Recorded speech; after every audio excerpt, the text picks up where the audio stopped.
She was a hard-working nurse at a busy city hospital. She went into nursing because she wanted to help others. She was thoughtful of everybody. This is the type of person, young person you want in your community. But now, she's the victim of a shocking crime. We have a possible kidnapping. He pulled out a gun and pushed her into the car. She's screaming and hollering. The suspect drove away in her vehicle. Had her desire to help put her in danger. The hospital has a mental crisis center. He was not in his right mind. She was like, girl, he a psychopath. It's ridiculous. He actually stalked her. Or did she have a deadly secret? She tried to hide it from her family. I only knew what she told me. I just don't know why she lied. I don't see how that could be. Everybody has a little toxic in them. Wait, she stabbed you?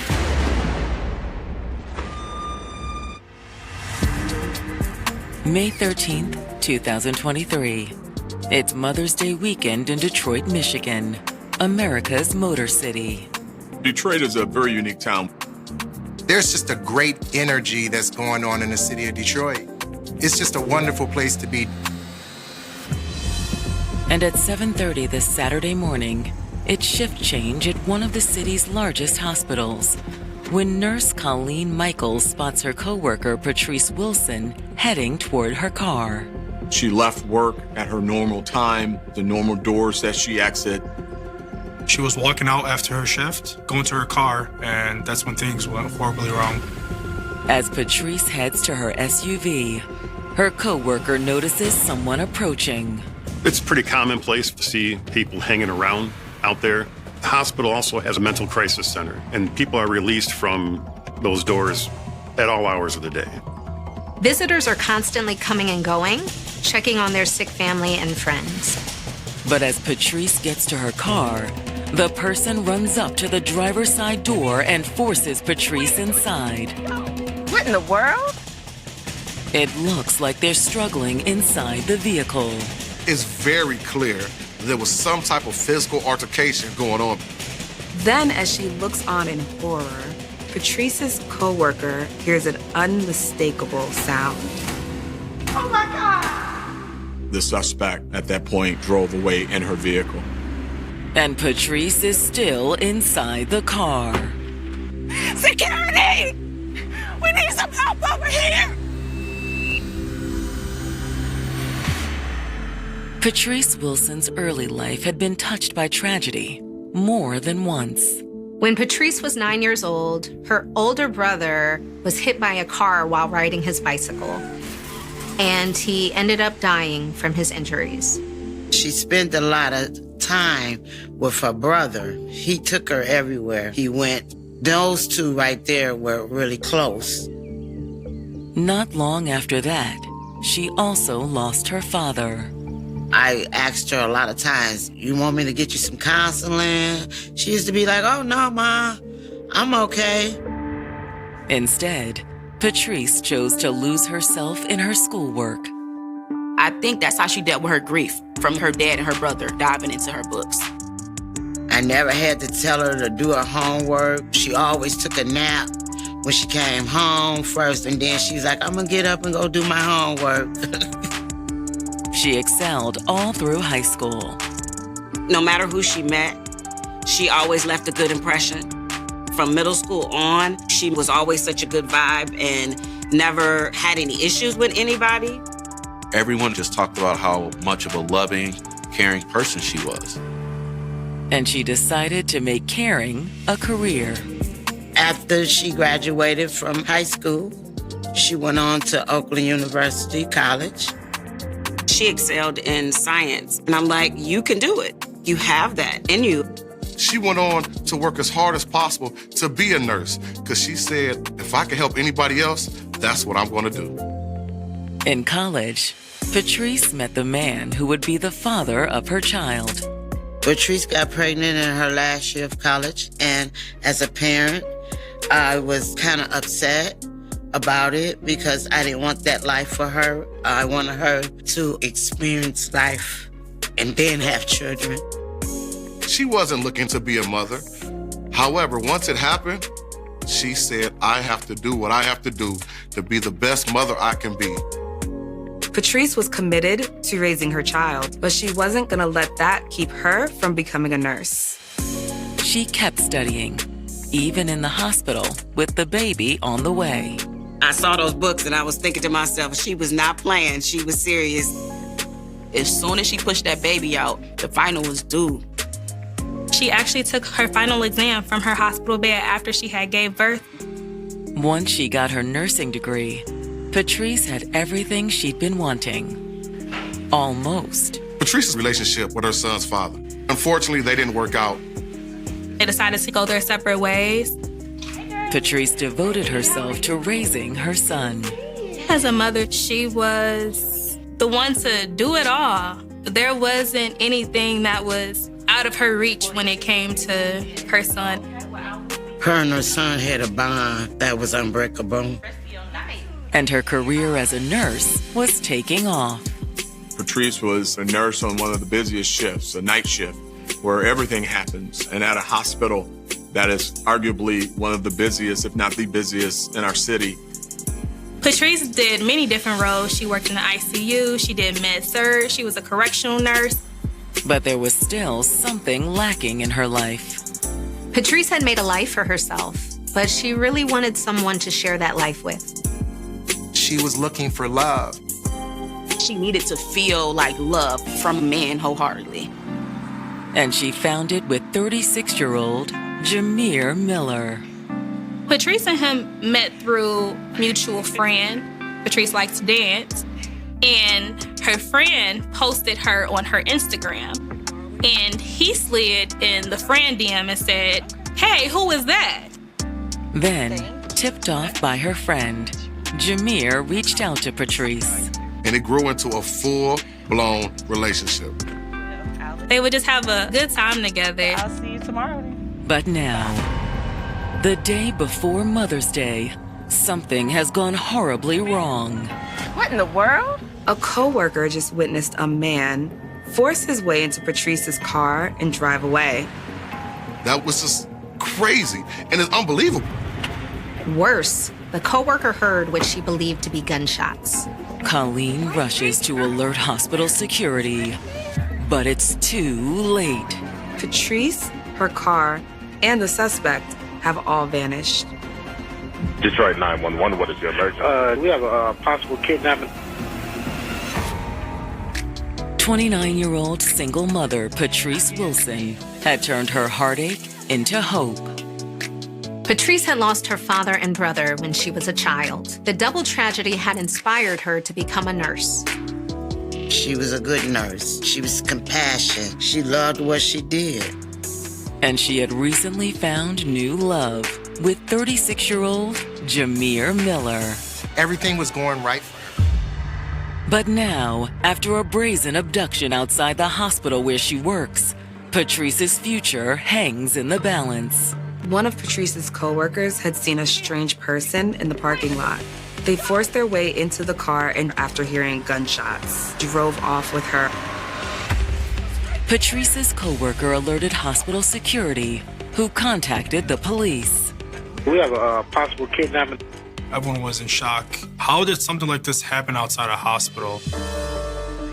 When investigators arrive on the scene, they question the coworker who witnessed the abduction. We were able to determine that the suspect was in a disguise. He looked kind of strange, going around with a blonde wig on and an orange hat and sunglasses. Did that seem unusual to you? To be honest, not really. You know, they were in a hospital setting. You would think this person has some kind of mental crisis. But according to the witness, he appeared to be waiting on Patrice. As soon as Patrice left the hospital, that man in the blonde wig approached and pushed into the car. Did she give you any indication that she knew the man? No. And they fought? Yeah, until... She said she heard gunshots. But because of the disguise, she couldn't give detectives a good description of the assailant. And there's little at the crime scene in the way of clues. Patrice's vehicle was gone. There was no question about that. And there was a pink shoe that was left where her car was, also giving some belief that there was an abduction that happened. The police figured the shoe came off after Patrice was pushed into her car. However, they find no evidence of a shooting. There were no shell casings found. Although that could just mean that the casings remained in Patrice's SUV after the shots were fired. Hoping for further confirmation of the eyewitness's story, the detectives ask hospital security for the surveillance camera footage from the parking garage. We were able to pull video from the hospital in various areas, such as the parking garage and the area that overlooks where Patrice had parked her car. Police figure, let's look at the footage to see if there's any way we can figure out what happened and get some type of leads. When detectives scan through the footage, it matches what Patrice's coworker described. The video surveillance that we watched showed what appeared to be a black male wearing a dark-colored tracksuit with a long blonde wig and a baseball cap. He also had a mask across his face, like a surgical mask. He follows Patrice to her vehicle. It's hard to see what happens inside the SUV, but once the man gets in, he never exits. The car backed out and sped away. And that was the last time anyone seen her.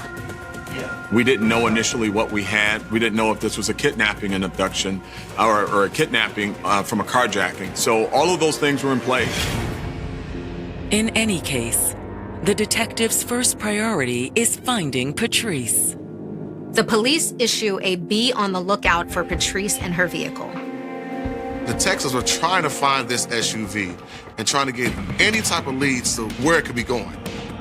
We wanted to do everything we could to find her, and I deployed a number of assets, our special response team, our commercial auto theft unit. We really deployed all of those assets to ensure we had the greatest likelihood of recovering her unharmed. Then, while the call goes out to police across the city, Patrice's mother arrives on the scene. Her mother works in food services at the hospital. They just were screaming and hollering like somebody's just abducting her.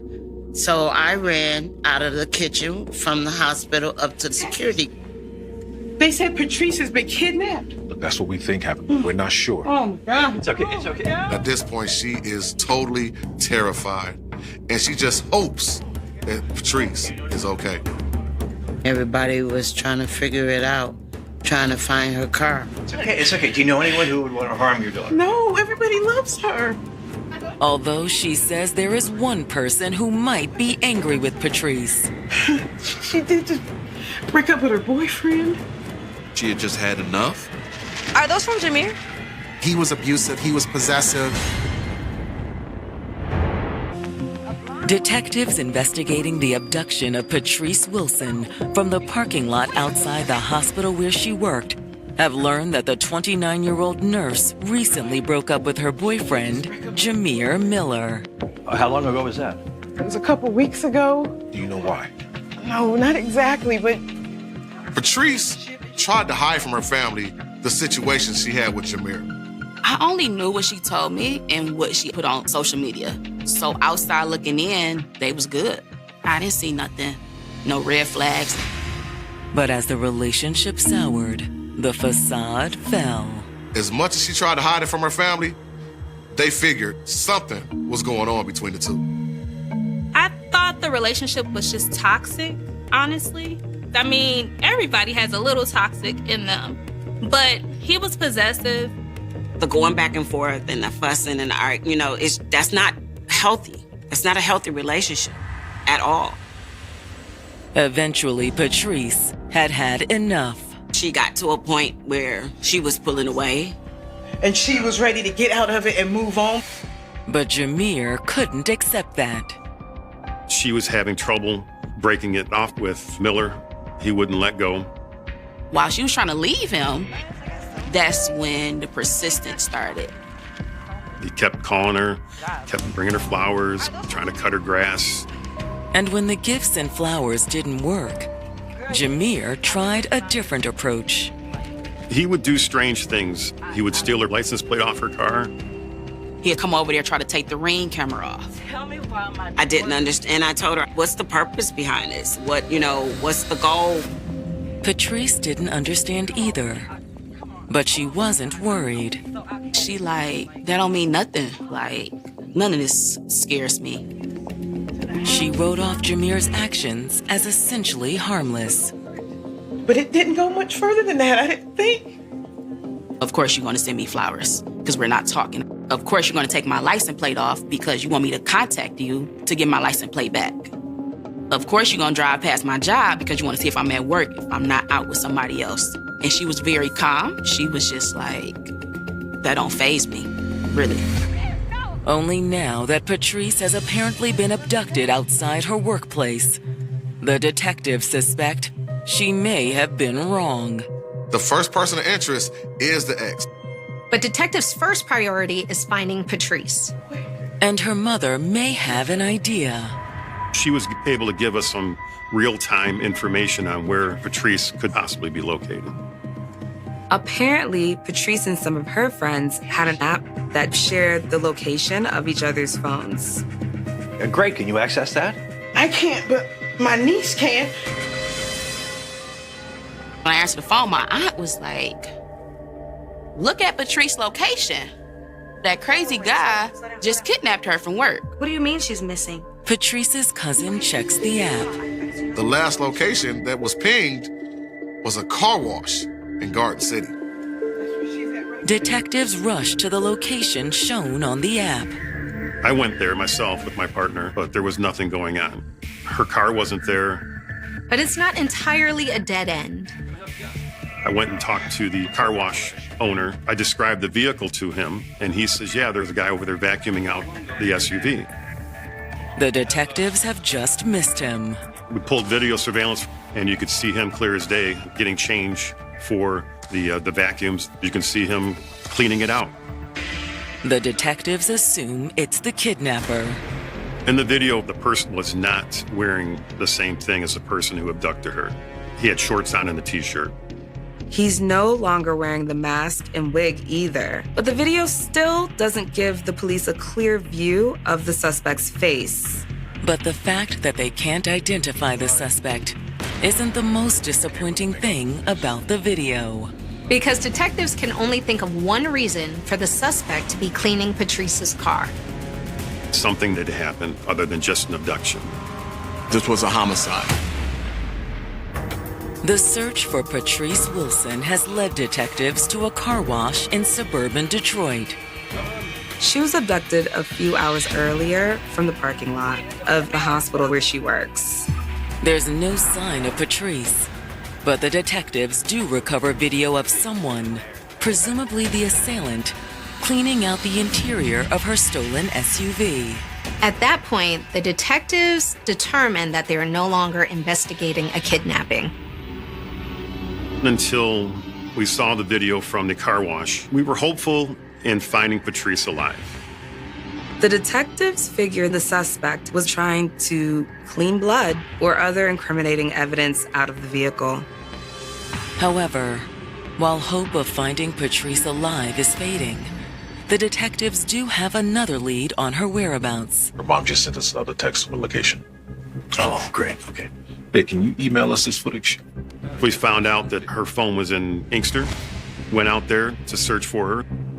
Inkster is a Detroit suburb just about a mile or two from the car wash. We went out there to search for her, knocked on the door. Can I help you? Ma'am, Detroit PD, do you know a Patrice Wilson? Yeah, I know Patrice. She indicates, hey, yeah, I know who Patrice is. She used to date my son. It's Jameer's mom. Now we might have something here. Is your son here? No, he's not here. We talked to her, try to feel her out to see how much she may or may not know, or if Jameer had even told her anything. Have you heard anything about Patrice possibly being abducted? Goodness, no. She seemed genuinely surprised by the news.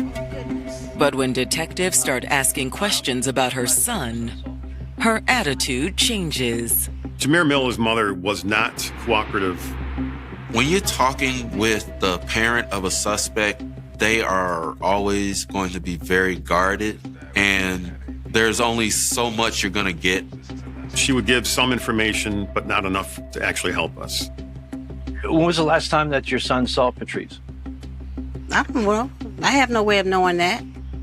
There's a lot of emotional things going on in that conversation, and you can kind of read between the lines, so to speak. You could infer that she knew why we were at her home, but she wouldn't give any answers to what she knew about her son and his involvement. Well, do you know where we can find Jameer? No, I don't. She doesn't want to be forthcoming with any information. Like, she might even be covering up for her son. Even when the detectives inform her that Patrice's phone had pinged at her house. I don't see how that could be. I don't even remember the last time she was here. However, she does admit that Jameer had been by the house earlier in the day. She says he was here that morning, that he ultimately made a change of clothing from the clothes he had on into some shorts and a t-shirt. Do you know what kind of car he's driving? I don't know. I didn't look outside. She seems like she's trying to hold back information. But when the detectives ask to look around, she doesn't refuse. Inside, there's no sign of Patrice or her phone. But the detectives do find Jameer's phone. His mother says that when Jameer came to the house that morning, he left his cell phone to charge. The detectives take Jameer's phone and head back to the station. Utilizing cell phone data in an investigation is very crucial because it helps you to pinpoint where you are at a particular point in time. And once we gather all of that information and we come back and sit down at the table, then we start putting the pieces together. It's like you just laid out the puzzle pieces and you start putting them together to see how everything fits. Looking at the location data on Jameer's phone, it appears that it pinged off all the same cell towers as Patrice's phone had that morning. Which is another indication that Jameer was most likely the man who kidnapped Patrice Wilson. The detectives redouble their efforts to find Jameer Miller. The police put his name out in the media and on the street, saying that they needed to talk to him. But before they locate him, the detectives get a lead on Patrice's SUV.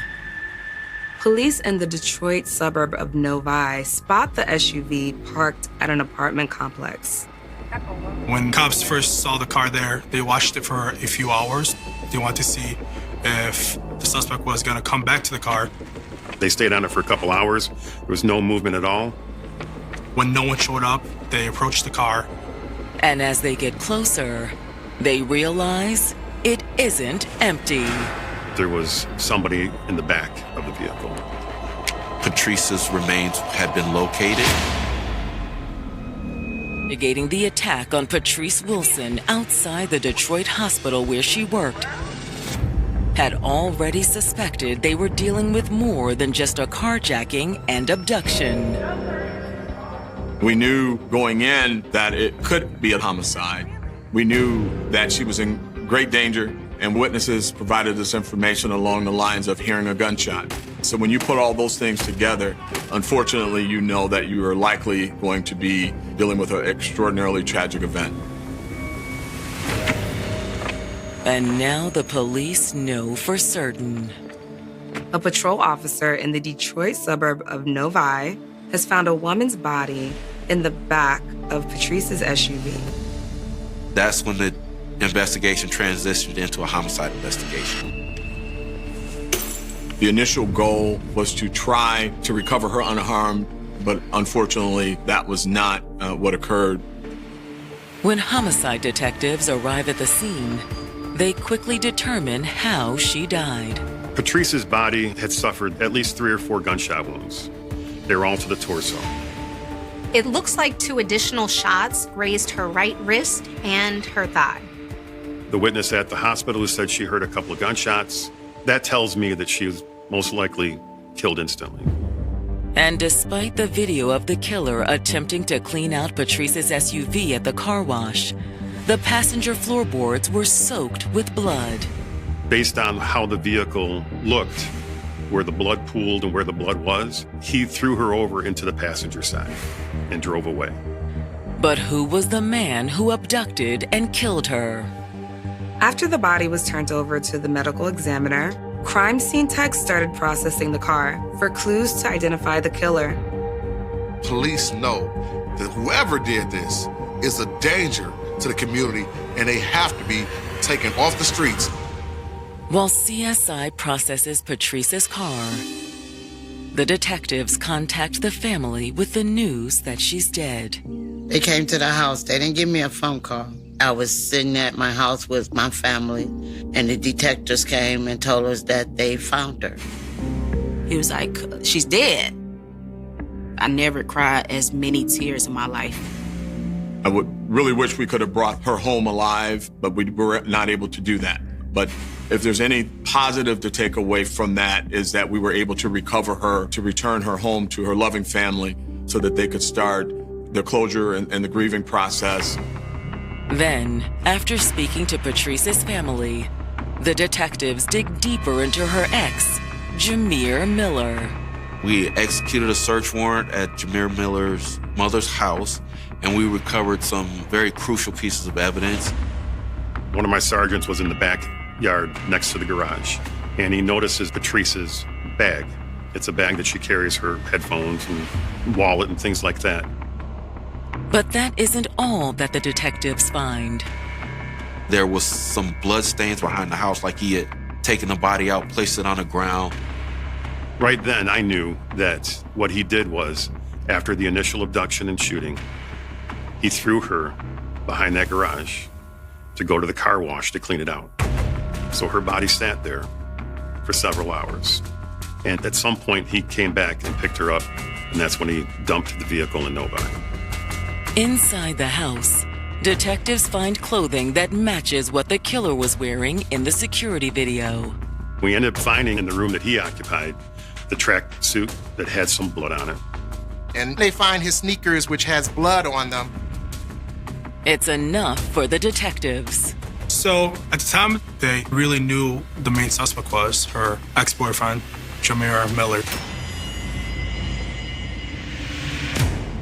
Now all the detectives have to do is find him. Hoping for a lead, the detectives dig into his police record. Looking through Jameer's record, they noticed a lot of red flags. He had some involvement with the federal government and with other agencies within the state of Michigan. And his most recent brush with the law is only a few weeks old. His house was raided for being involved in some type of drug trafficking. He's facing charges on that for a sizable amount of narcotics. He also had numerous domestic complaints against him. He looks like he was someone who was a predator, who looked for opportunities to victimize women. Years before, he had a relationship with someone else, and that person disappeared. It was like 10 years ago, and she still hasn't been found. Now they're wondering, did he have something to do with that as well? The discovery only makes the detectives more determined to get him off the streets. Our fugitive apprehension team and our special response team were executing a number of search warrants, knocking on doors. We were going to relentlessly pursue him until we got him into custody.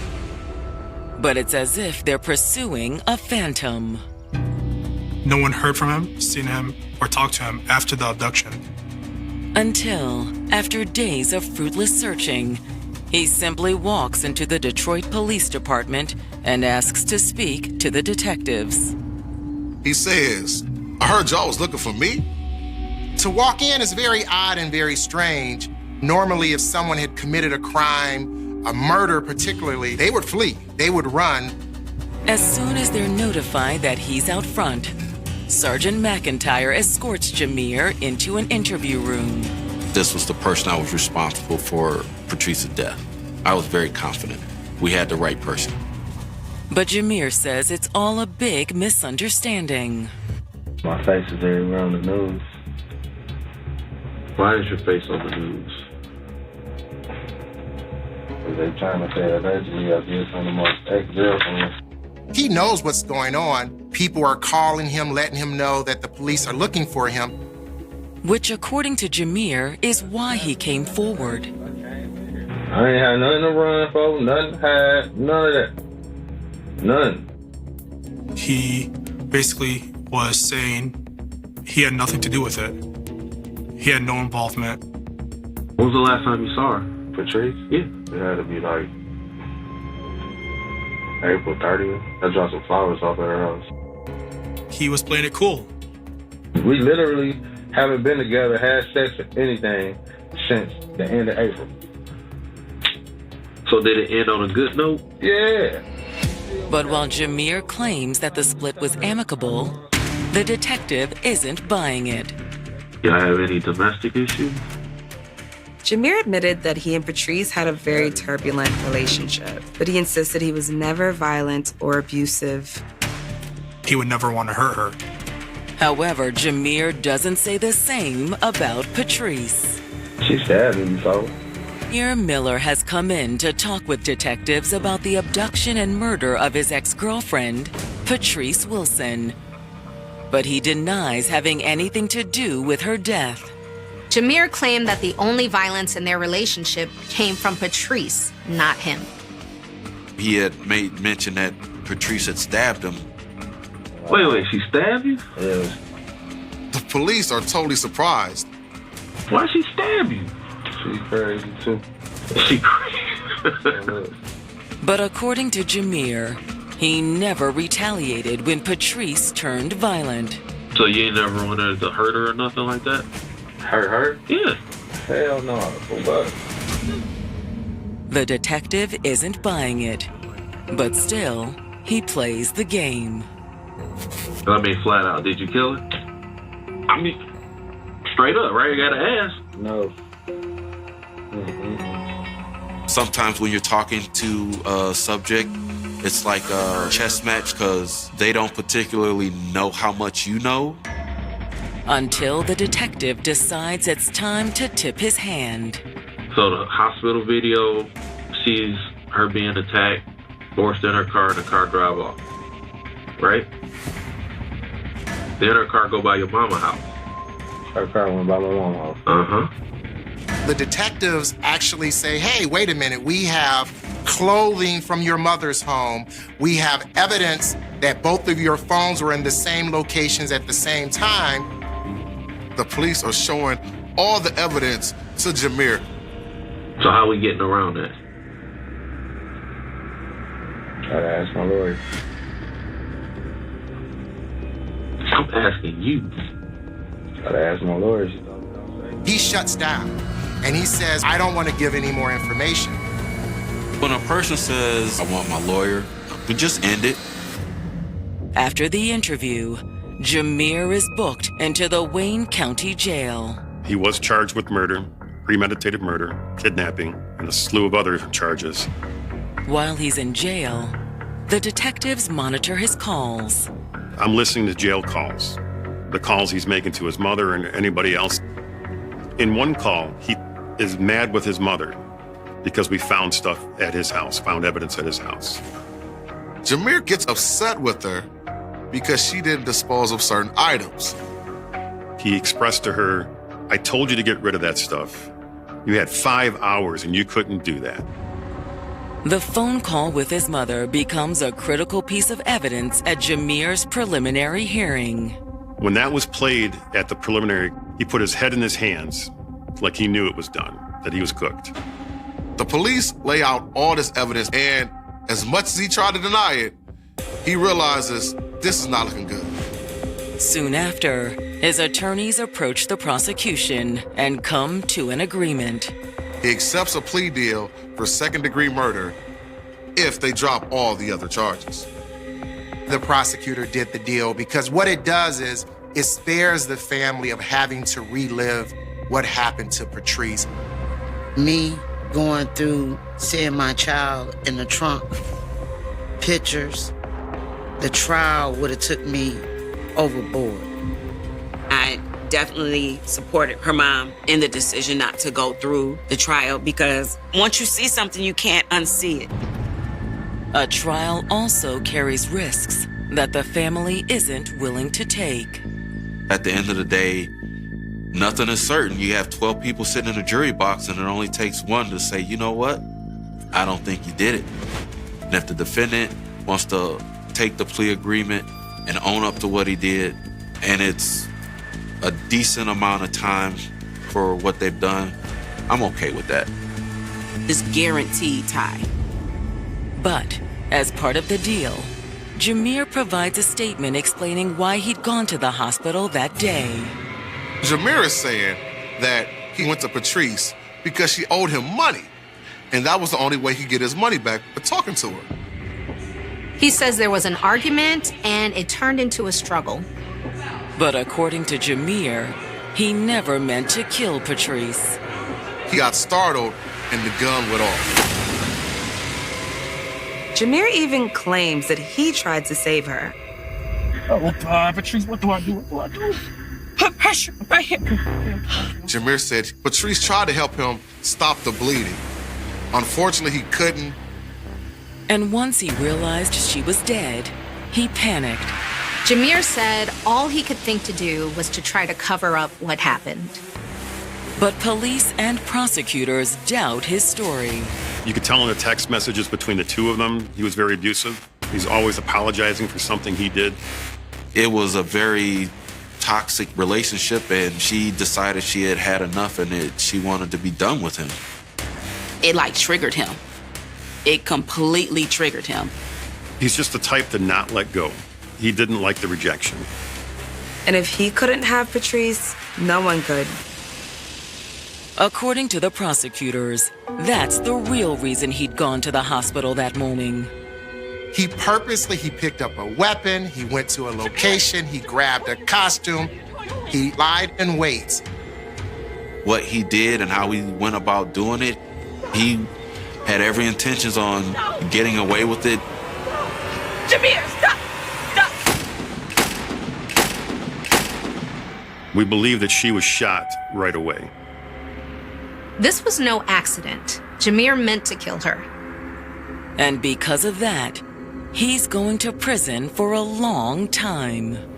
Jameer Miller is sentenced to 35 to 60 years in prison. He has to serve at least 35. So good behavior or not, he's in there that long. He'll be eligible for parole when he's 70. That's pretty much a life sentence. By the time that he gets out of prison, there's not going to be anything left for him out there. And that's enough for Patrice's family. Justice for Patrice that day was served for me and her. But justice can't restore what Jameer took from them and from the entire Detroit community. Patrice represents all of our daughters, right? I have a 29-year-old daughter myself, and she's obviously made her family very proud. Going to work every day, serving as a nurse in a very busy hospital in Detroit, providing much-needed services to our community. Had her whole life ahead of her. She lost her life because she was trying to do the right thing. Patrice did the right thing by leaving her ex-boyfriend. I told her, I said, you're loved. So there's no reason for you to even have to be in a situation like that. There's no reason at all. I think she wanted to be in a relationship and she struggled, but she was getting there towards the end. And I told her, I said, you gotta learn to be by yourself sometimes. But just breaking up wasn't enough. If your ex-boyfriend keeps harassing you or texting you or trying to come to your house, that's when it's time to call police. If you got one person that you can really tell that will help you get out of it, you tell that person. Because I would have made sure she got out of that. She was an RN and she could go anywhere she wanted to go. Hawaii is often perceived as the ultimate escape, a secluded paradise situated in the middle of the vast Pacific Ocean.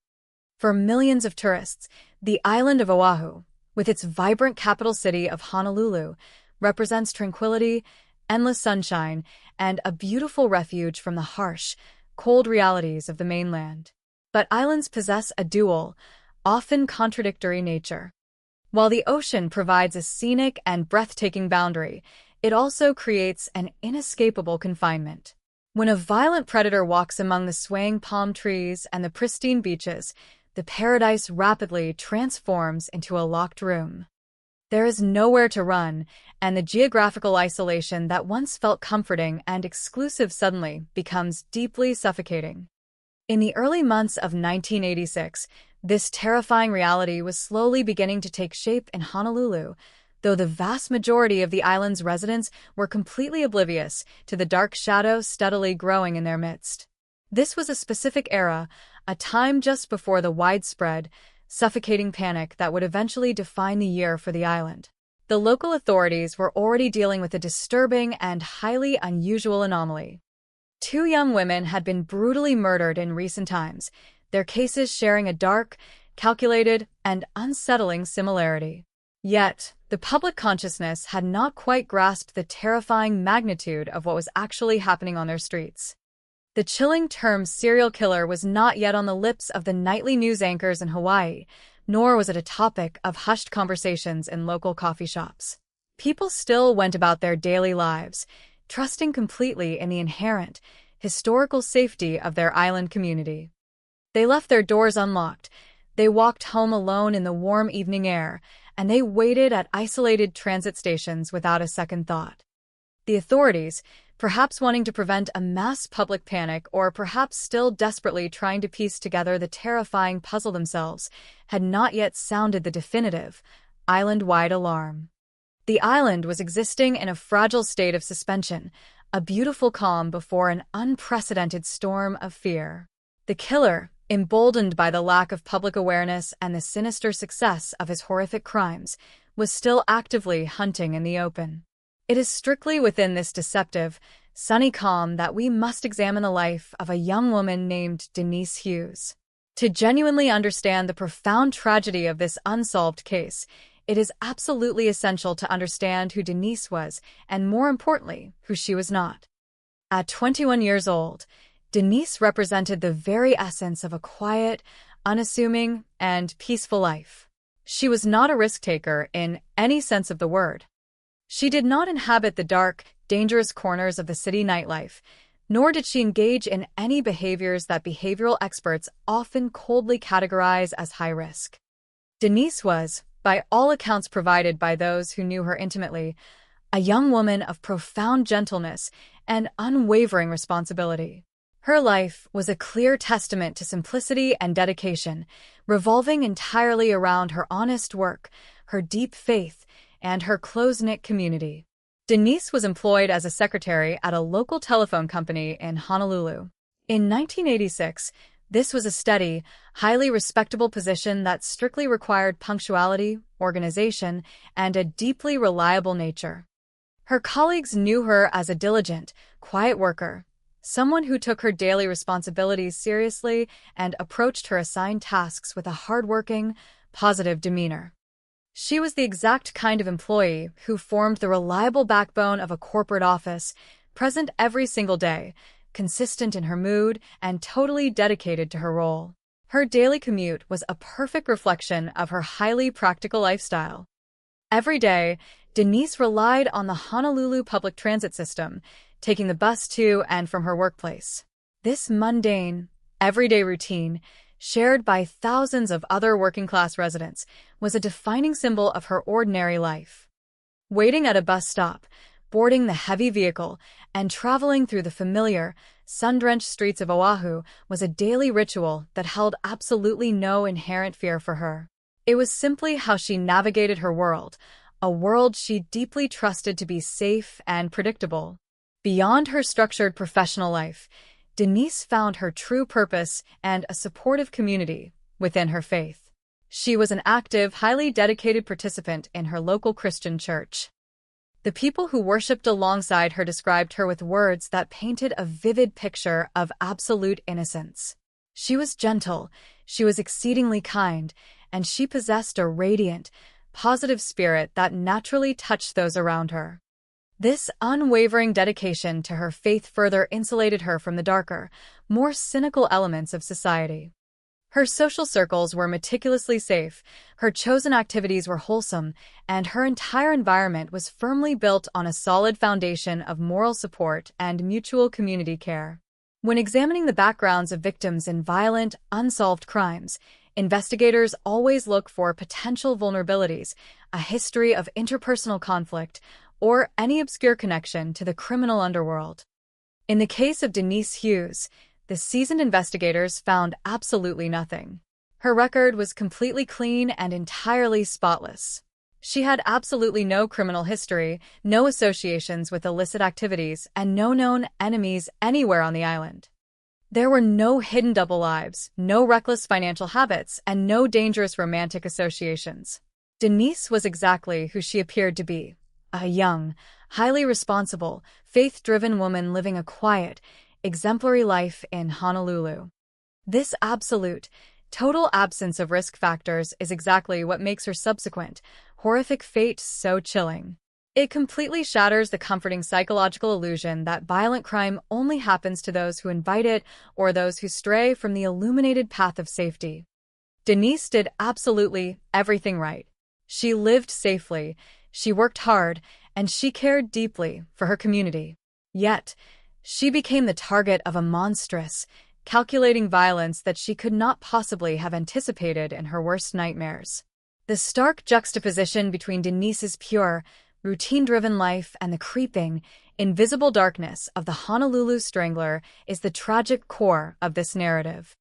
While Denise was peacefully typing at her desk at the telephone company or participating in a joyous church gathering, an apex predator was quietly navigating the very same island streets, actively looking for vulnerability. The killer was highly observant, coldly calculating, and completely devoid of basic human empathy. As early 1986 progressed, the invisible lines of their remarkably different lives were slowly, inevitably intersecting. The general public remained blissfully unaware that the two previous murders were not isolated incidents of tragic, random violence, but rather the initial, successful strikes of a calculating serial killer refining his method. The island was effectively a closed hunting ground, and the residents were completely unaware they were the prey.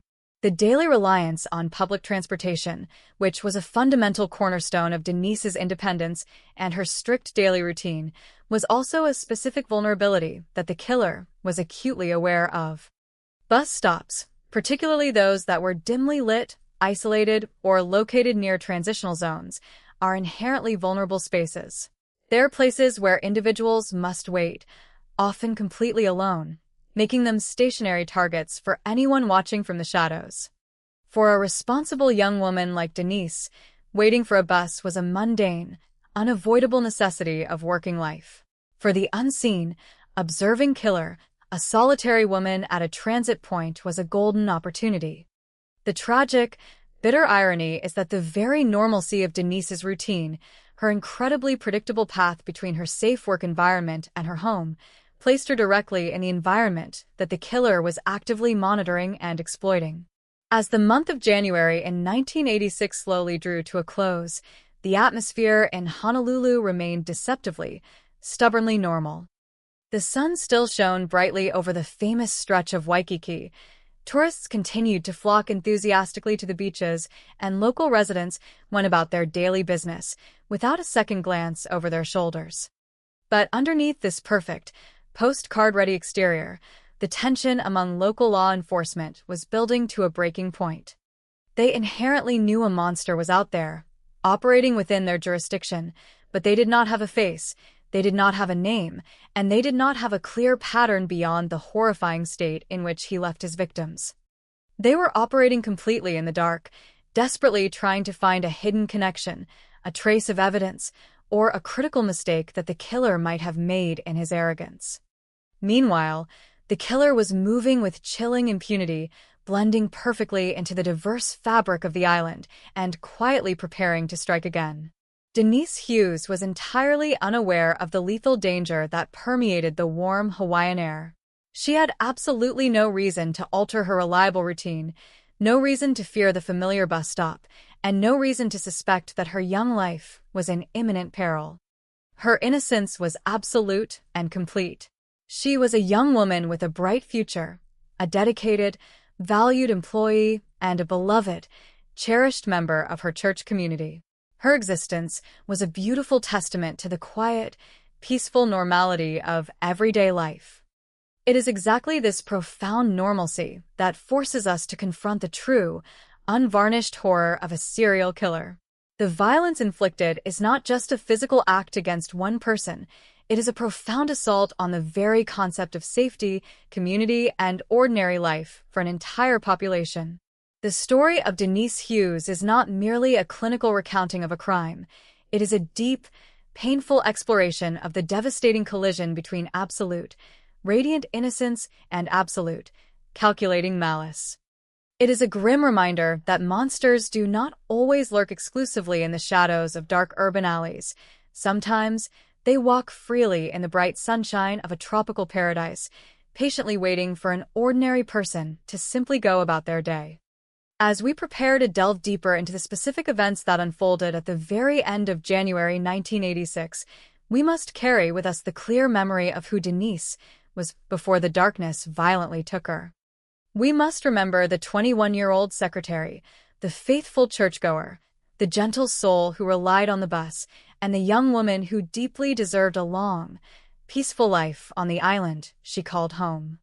Her story is the emotional anchor that grounds the tragic narrative of the Honolulu Strangler, a stark and heartbreaking reminder of the human cost of a reign of terror that remains, to this very day, one of the most haunting, unsolved mysteries in the history of Hawaii.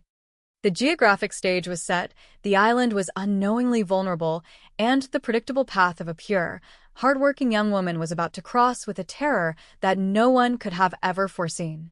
The geographical layout of Honolulu itself plays a silent, yet undeniably crucial role in understanding this atmospheric dread.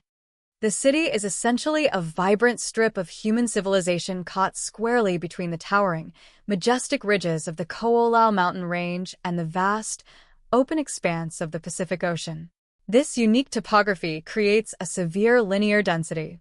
Most of the population, the intricate transit systems, the bustling businesses, and the dense residential areas are heavily concentrated along this coastal and valley corridor. For a mobile predator with a vehicle, this specific layout provides an intense concentration of potential targets alongside numerous transitional zones, such as the quiet areas near the airport, industrial parks, and the edges of the city, where the urban environment bleeds quickly into desolate natural landscapes. The killer did not have to travel far to find absolute isolation. He merely had to wait for the exact right moment within the bustling grid of the city. The island's geography, undeniably beautiful and dramatic, offered perfect hiding places hidden in plain sight, allowing a killer to abduct, assault, and transport a victim without alerting the incredibly dense population immediately surrounding him. When we carefully consider the timeline, the heavy silence between the second murder and the tragic disappearance of Denise Hughes is absolutely deafening. In the grim annals of true crime, the critical period between strikes is known by experts as the cooling-off period. During this specific time, the killer retreats back into his carefully constructed facade of normalcy. He might go to a regular job, interact politely with neighbors, and successfully present the flawless image of an ordinary, law-abiding citizen.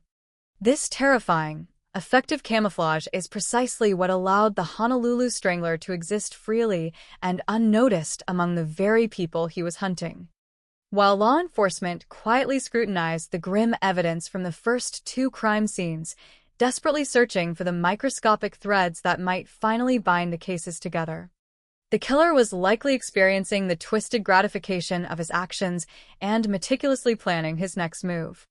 The public's ongoing ignorance was his greatest strategic advantage. If women like Denise had known that a serial strangler was specifically targeting young women traveling alone, the entire social behavior of the island would have shifted overnight. But because that vital, life-saving piece of information was missing from the public discourse, the vulnerability of Honolulu's women remained terrifyingly high. For Denise, the final days of January were spent exactly like any other. She attended her secretarial duties, organized her files at the telephone company, engaged in polite conversations with her colleagues, and attended her church services. The profound tragedy lies squarely in the mundane nature of her final hours of freedom. There were no dramatic premonitions, no sudden changes in behavior, and no reason for anyone in her life to feel a sense of impending doom. The human mind is naturally wired to expect continuity. We inherently believe that tomorrow will look very much like today, and that our routines are reliable shields against chaos. Denise's routine was her shield, and it was a shield that had protected her perfectly for 21 years. It is incredibly difficult to comprehend the exact moment when that comforting continuity was shattered, when the predictable rhythm of her life was violently interrupted by a force of unimaginable cruelty. This first chapter of the Honolulu Strangler's reign of terror forces a painful reflection on the sheer vulnerability of the human condition. We build societies, establish laws, and create routines to insulate ourselves from the chaotic violence of the world, yet cases like this demonstrate how utterly fragile those constructs truly are. The morning of Thursday, January the 30th, 1986, began like any other typical, unexceptional workday at the bustling Honolulu Telephone Company, where Denise Hughes was employed as a highly dedicated and meticulously organized secretary. The office environment was characterized by the familiar, comforting hum of ringing telephones, the rhythmic, constant clatter of typewriter keys, and the low, professional murmur of administrative conversations. An environment that heavily relied on the strict punctuality and unwavering reliability of its entire staff. Denise was a fundamental, unshakable pillar of this daily operational structure, known universally among her diverse colleagues for arriving exactly on time every single morning, meticulously prepared for the multitude of duties that lay ahead of her. Therefore, when the hands of the large, prominently displayed office clock ticked past her scheduled arrival time, a subtle but immediate ripple of anomaly passed through her department. Initially, her absence did not immediately trigger loud alarm bells or severe panic, as human nature naturally gravitates toward the most mundane, logical explanations for unexpected deviations in standard routine. Her coworkers, completely familiar with her incredibly strong work ethic and her gentle nature, collectively assumed that she had simply fallen victim to a sudden, severe bout of illness, perhaps a fast-acting seasonal flu, or that she was dealing with a completely unforeseen, urgent family emergency that had urgently demanded her absolute attention and temporarily prevented her from making a customary phone call to report her absence to her supervisors. As the morning hours slowly and agonizingly stretched toward noon, this initial, comforting blanket of rationalization began to fray significantly, replaced by a steadily growing, incredibly uncomfortable sense of unease that deeply permeated the entire office atmosphere. It was deeply, fundamentally out of character for Denise to remain completely silent while missing a scheduled shift, as her defining professional trait was a deep-seated, unwavering responsibility toward her colleagues, her managers, and her daily workload. When the afternoon sun began to cast long, warm shadows across the beautiful Hawaiian landscape and the workday neared its inevitable conclusion without a single message, phone call, or any form of communication from her whatsoever, the low-level concern among her peers rapidly escalated into a palpable, collective anxiety that could no longer be ignored. The telephone company staff proactively reached out to her family members and her close-knit circle of friends, desperately hoping to find someone who could immediately confirm her current whereabouts and assure them that she was completely safe and sound. But these anxious inquiries only served to severely amplify the rising panic. Her loved ones were equally bewildered, shocked, and intensely alarmed, confirming that Denise had absolutely not contacted them, had not mentioned any unusual travel plans, and had simply vanished completely into the ether of the bustling city during her expected morning commute. The terrifying realization that she was completely unreachable struck her family with the devastating force of a physical blow, immediately initiating a frantic, desperate, and highly emotional search effort that saw friends, relatives, and concerned colleagues were tracing her strictly known daily routes, particularly focusing heavily on the Honolulu public transit bus stops she frequented every single day, without fail. They scoured the local neighborhoods, urgently asked questions of regular morning commuters, and desperately sought any microscopic fragment of information that could possibly explain the sudden, terrifying void where a vibrant, deeply dependable 21-year-old woman should have been standing. The total, absolute absence of clues was mentally and emotionally agonizing, and as the 30th of January slowly bled into the 31st, a suffocating, heavy blanket of dread settled permanently over everyone who knew and cared for her. An unspoken but rapidly growing fear that Denise was not merely absent by choice, but that she had been forcibly, violently taken from her perfectly structured life, completely unaware that she had unwittingly stepped onto a dark, lethal path engineered by the same monstrous, unseen entity who had already brutally claimed the lives of 2 other young women on the island. The immense, crushing tension of this unknown fate held her entire community hostage for 48 agonizing, terrifying hours, a dark period defined entirely by sleepless nights, constant, hopeful telephone calls that yielded no answers, and fervent prayers whispered in the desperate, fading hope of her safe return, until the cruel, undeniable, and permanent reality of her horrific situation was finally brought to the blinding light of day, not by the diligent, exhausted search parties, but by sheer, horrifying, and traumatic coincidence. The morning of Saturday, February the 1st, 1986, dawned over Honolulu with the characteristic bright, deceptive, and stunning beauty of the tropical island, casting brilliant golden light over the lush, green valleys and the winding, peaceful waterways that weave intricately through the complex urban landscape. Mauna Lua Stream, a natural, relatively quiet watercourse that flows steadily near the bustling, noisy infrastructure of the city and its massive international airport, presented a tranquil, picturesque scene that completely and utterly belied the grim, horrifying secret it was currently harboring beneath its surface. 3 local teenagers, seeking absolutely nothing more than a peaceful, relaxing morning of fishing and casual weekend recreation, navigated the muddy banks of the stream, excitedly carrying their tackle and happily anticipating a quiet, enjoyable activity away from the busy city streets. As they slowly made their way carefully along the uneven, overgrown edge of the water, scanning the surface for movement, their attention was suddenly and sharply drawn to a large, highly anomalous object floating sluggishly and heavily near the bank, caught firmly in the shallow, muddy currents and the thick, tangled vegetation. Initially, from a distance, the object merely appeared to be just another large piece of discarded urban debris, a sizable mass of unrecognizable material that had carelessly and thoughtlessly been thrown into the water by a passerby, a common enough, unfortunate sight in transitional areas where city limits meet natural, unkempt environments. However, as the 3 curious teenagers cautiously and slowly approached the water's edge to satisfy their growing curiosity and get a better look, the true, horrifying, and deeply traumatizing nature of the object began to reveal itself vividly through the specific visual details that violently cut through the tranquil, peaceful morning air. The object was absolutely not random garbage, but a distinct human form, tightly and deliberately secured, presenting a sight so shocking and gruesome that it instantly paralyzed the young fishermen with a profound, icy, and unforgettable terror.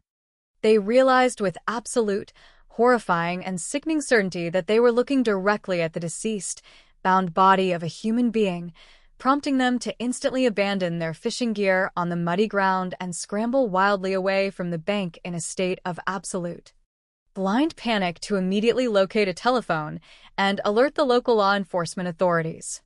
Within mere minutes, the quiet, isolated piece of Mauna Lua Stream was completely and permanently shattered by the piercing, loud wail of approaching police sirens and the rapid, aggressive arrival of numerous Honolulu Police Department patrol units, whose highly trained officers immediately recognized the severe, devastating gravity of the situation and immediately began the grim, necessary task of completely securing the location.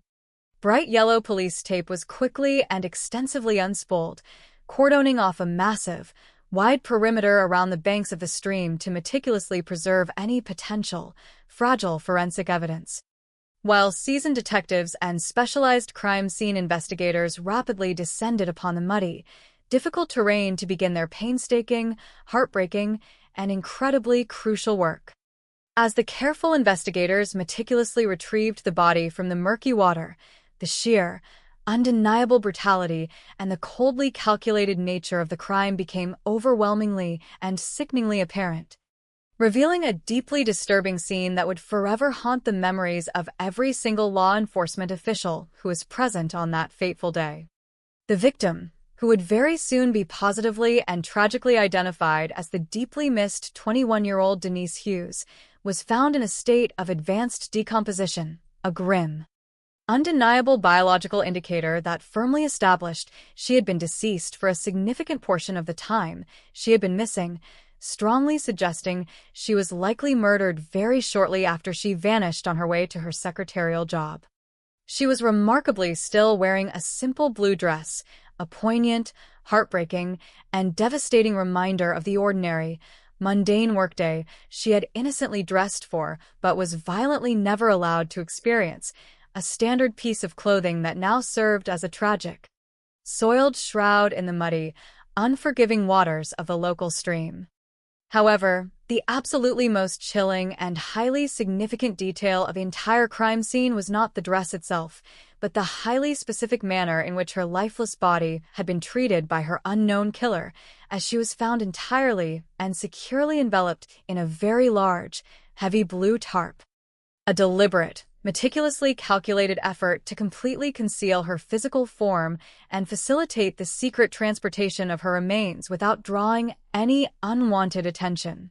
The careful removal of this blue tarp by investigators revealed the ultimate, horrifying, and defining signature of the unseen predator, the absolute undeniable proof of her immense, unimaginable suffering and his complete, total lack of human empathy. As the investigators discovered with sinking hearts that Denise's hands had been tightly, aggressively, and ruthlessly bound together completely behind her back. This specific, violent method of physical restraint was a massive, blaring siren to the experienced detectives, a terrifying, absolute physical confirmation that the young victim had been rendered completely and utterly defenseless, subjected to a terrifying, prolonged ordeal of absolute physical control and terrifying dominance before her young life was violently and mercilessly extinguished. The local medical examiner's office immediately took full custody of Denise's tragic remains to properly conduct a thorough, highly meticulous, and scientifically rigorous autopsy, a necessary scientific process specifically designed to carefully extract the final, tragic, and objective truths from the physical evidence left behind by the vicious killer.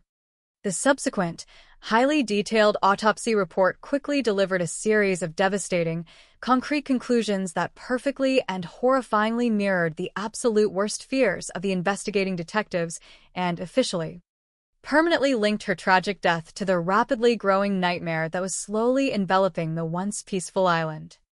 The medical examiner definitively and tragically confirmed that Denise Hughes had indeed been subjected to a brutal, violent sexual assault, a horrifying, deeply traumatizing violation that vividly highlighted the purely predatory, completely degrading nature of the senseless crime.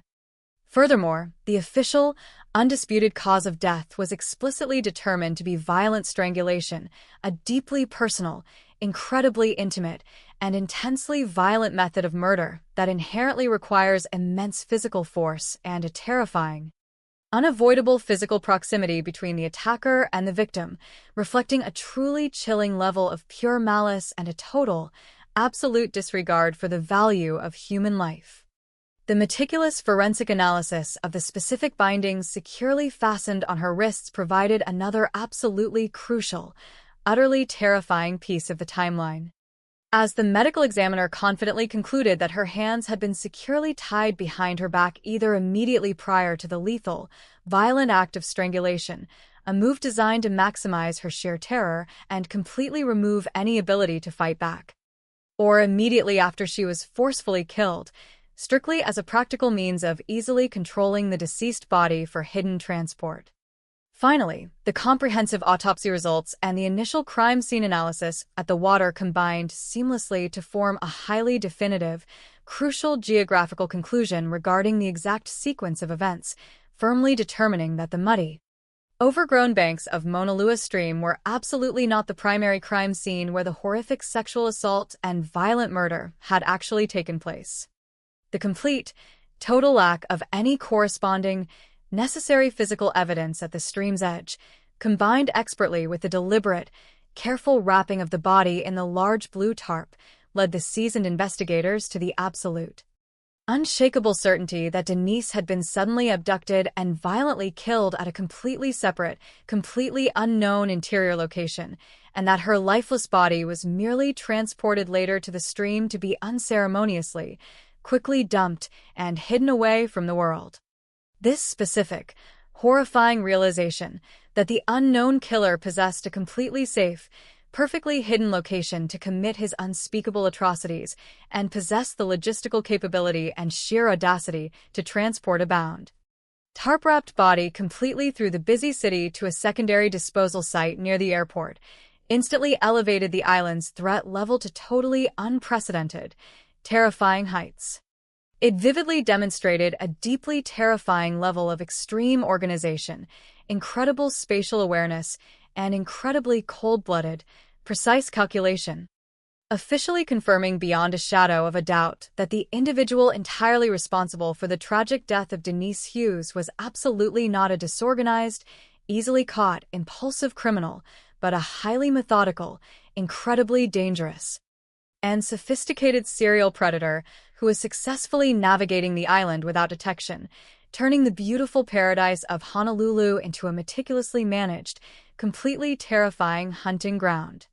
The devastating, final confirmation of her horrific fate permanently shattered the hearts of her loving family, her loyal friends, and her dedicated church community, violently replacing their agonizing, desperate hope with an insurmountable, deeply permanent grief, while simultaneously, inevitably setting the vast stage for one of the most intense, completely desperate, and ultimately incredibly frustrating manhunts in the entire, long history of Hawaiian law enforcement, permanently changing the island forever. The horrifying discovery of Denise Hughes wrapped tightly in a blue tarp on the muddy banks of Mauna Lua Stream shattered any lingering illusions that the local authorities were dealing with isolated incidents of extreme violence and forced the Honolulu Police Department to confront a terrifying reality that had been silently growing in the shadows of their tropical paradise. As seasoned detectives meticulously cross-referenced the deeply disturbing, tragic details of her vicious murder with the unsolved case files of two other recently deceased young women, a sickeningly clear and undeniable pattern began to rapidly emerge from the vast mountains of forensic reports and victimology studies. All three victims were young, vibrant women who were merely navigating their daily lives and traveling alone when they suddenly vanished completely without a single trace. All three innocent victims had been subjected to horrific, degrading sexual assaults before being violently murdered through the deeply intimate and utterly brutal method of strangulation. Furthermore, the unknown predator displayed a highly specific, deeply chilling signature that sent shockwaves through the investigative community, as all three victims were discovered with their hands securely and aggressively bound behind their backs, completely rendering them defenseless during their final, terrifying moments of life.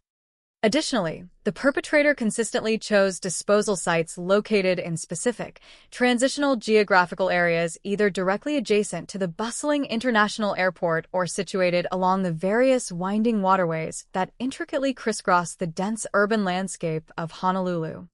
This exact, perfectly replicated modus operandi was an absolute, undeniable confirmation that these were not random acts of uncontrollable rage committed by different individuals, but rather the highly calculated, meticulously executed work of a single, highly dangerous serial killer who was actively hunting vulnerable prey on the island.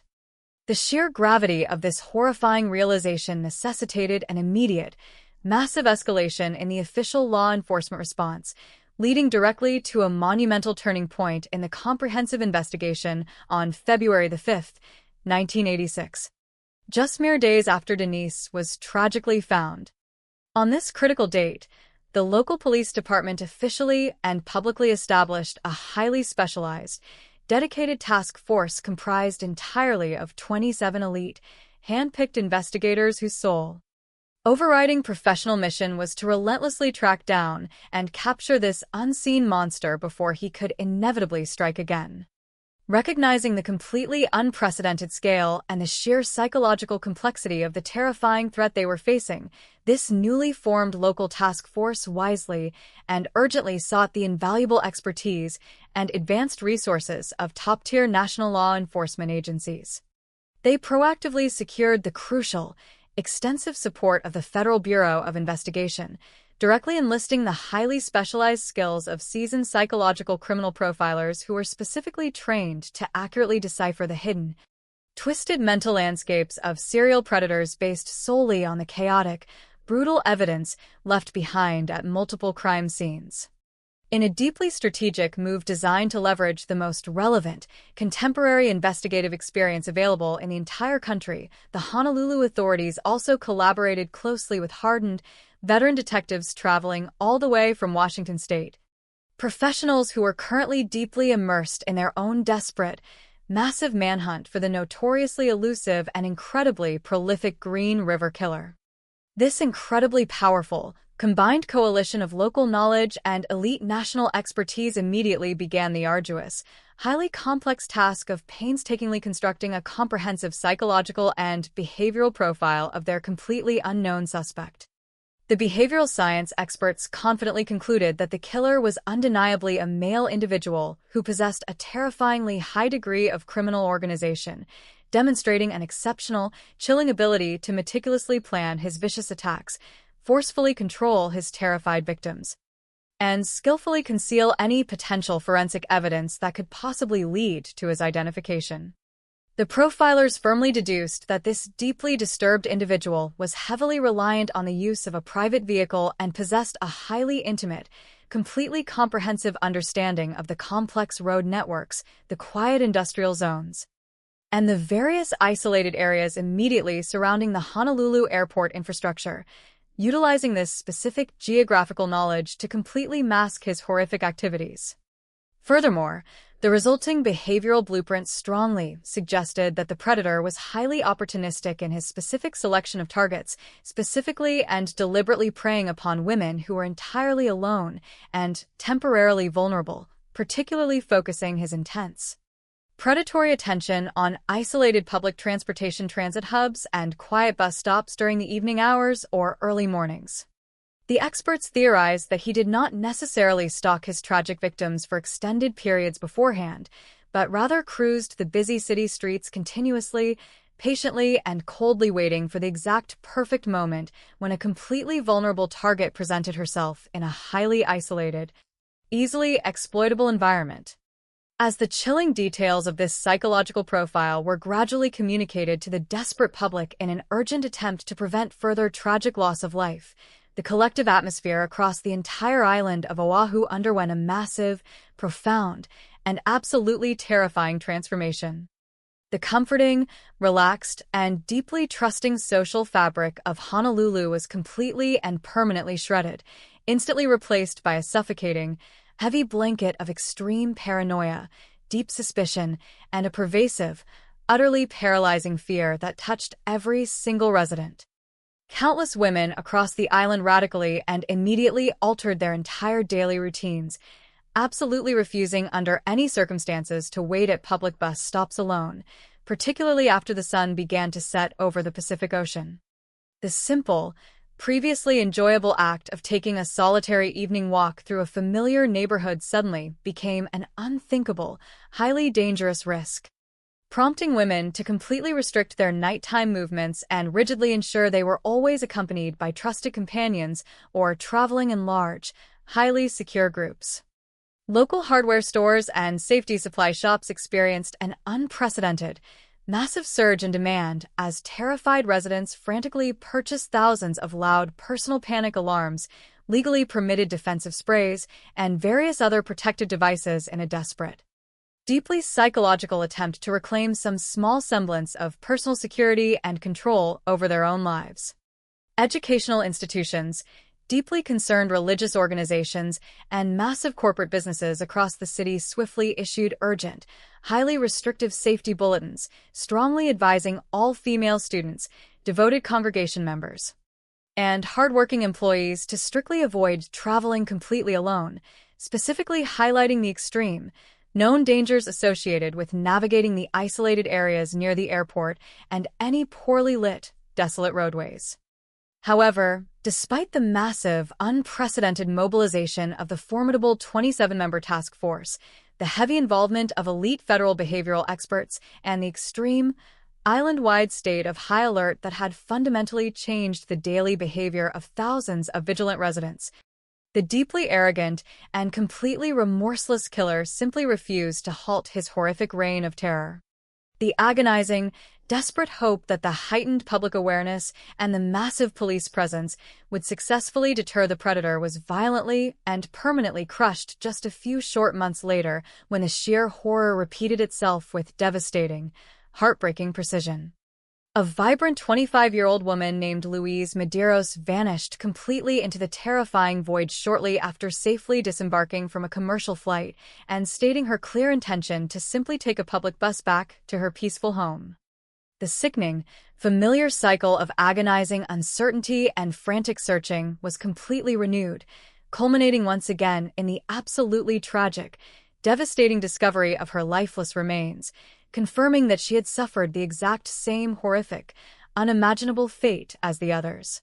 The collective island trauma was then incredibly compounded even further when a 36-year-old woman named Linda Pesci also disappeared without a single trace, only to be found later, violently strangled to death and discarded like mere refuse by the exact same unseen, monstrous entity. Both Louise and Linda exhibited the exact same terrifying, undeniable forensic signatures that had brutally claimed the pure, innocent life of Denise Hughes, including the deeply disturbing evidence of violent sexual assault and the incredibly cruel, highly specific binding of their hands, definitively proving that the killer was completely undeterred by the massive hunt for him and was merely adapting to the changing environment to continue his dark, twisted compulsions. It was at this specific, deeply tragic juncture, with the confirmed victim count officially reaching 5 innocent women and the entire population of the island held completely hostage by an invisible, lethal threat, that the local authorities and the terrified public media definitively and permanently assigned a chilling, unforgettable moniker to the completely unknown predator, officially branding him the Honolulu Strangler, a dark, heavy name that would forever be synonymous with the absolute worst period of sustained, terrifying violence in the entire recorded history of the Hawaiian Islands, cementing the profound tragedy of Denise Hughes as the pivotal, devastating catalyst that ultimately revealed the true, horrifying scale of the monster hunting in their tropical paradise.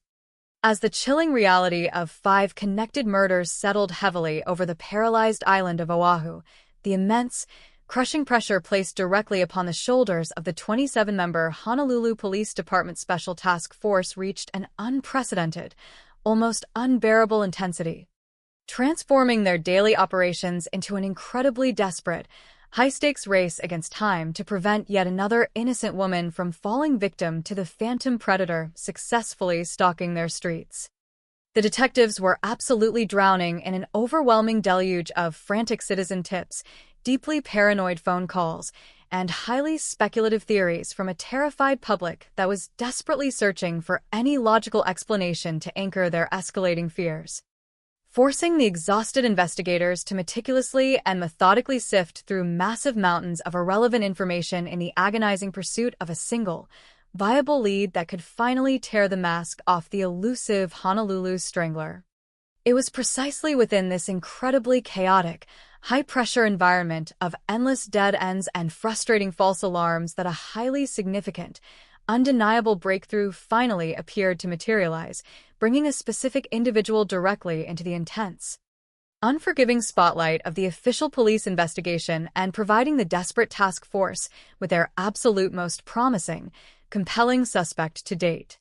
The individual who quickly became the primary, overarching focus of this massive law enforcement mobilization was a man named Howard Gay, whose sudden emergence in the complex investigative narrative was not the result of a random, lucky guess, but rather the direct consequence of a series of highly disturbing, completely inexplicable anomalies that heavily surrounded his bizarre connection to the rapidly unfolding sequence of horrific events.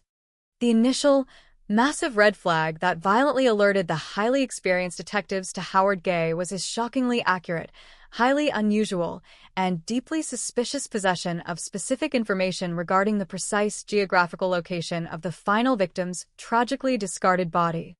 An incredible detail that immediately sent shockwaves of suspicion completely through the entire investigative team.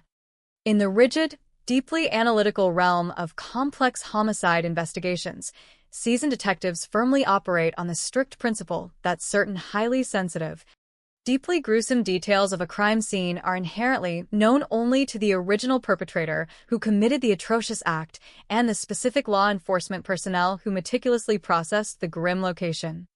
Therefore, when a completely unassociated civilian suddenly demonstrates an inexplicable, highly accurate familiarity with the specific, hidden resting place of a violently murdered woman like Linda Pesci, it instantly triggers a massive, blaring psychological alarm, strongly suggesting a level of intimate, dark involvement that completely defies any innocent, logical explanation. This deeply unsettling revelation regarding his bizarre, inexplicable knowledge instantly elevated Howard Gay from a mere name in a vast, overflowing file of potential persons of interest to the absolute, undisputed center of the entire Honolulu Strangler investigation, prompting the task force to immediately dedicate a massive, unprecedented amount of their specialized resources, precious time, and intense scrutiny toward completely deconstructing every single aspect of his daily life, his personal background, and his specific movements during the exact time frames when the 5 innocent women were brutally abducted and murdered. The rapidly building, intense momentum of the investigation against this primary suspect was then dramatically and exponentially accelerated by the sudden introduction of a second, incredibly powerful piece of circumstantial evidence that seemed to perfectly solidify the growing, desperate hypothesis that the task force had finally, miraculously captured their elusive monster. A critical, highly valuable witness who possessed vital, incredibly relevant information closely tying into the overarching timeline of the terrifying serial killings was formally brought into the highly secure, tense environment of the police precinct to carefully participate in a strictly controlled, highly methodical photographic lineup procedure. During this incredibly tense, high-stakes psychological process, where a series of carefully selected photographs featuring individuals with highly similar physical characteristics are presented sequentially to determine if a reliable, accurate identification can be officially made. The witness meticulously scanned the faces before them and ultimately, confidently identified the photograph of Howard Gay, directly linking his specific physical image to the terrifying, ongoing narrative of the serial predator. This dramatic, highly significant eyewitness identification, when perfectly paired with his previously established, deeply suspicious and highly anomalous knowledge concerning the exact location of a victim's hidden remains, created a powerful, incredibly compelling circumstantial case that sent an electrifying, massive surge of adrenaline, profound relief, and intense, vindicating hope coursing rapidly through the completely exhausted ranks of the dedicated task force.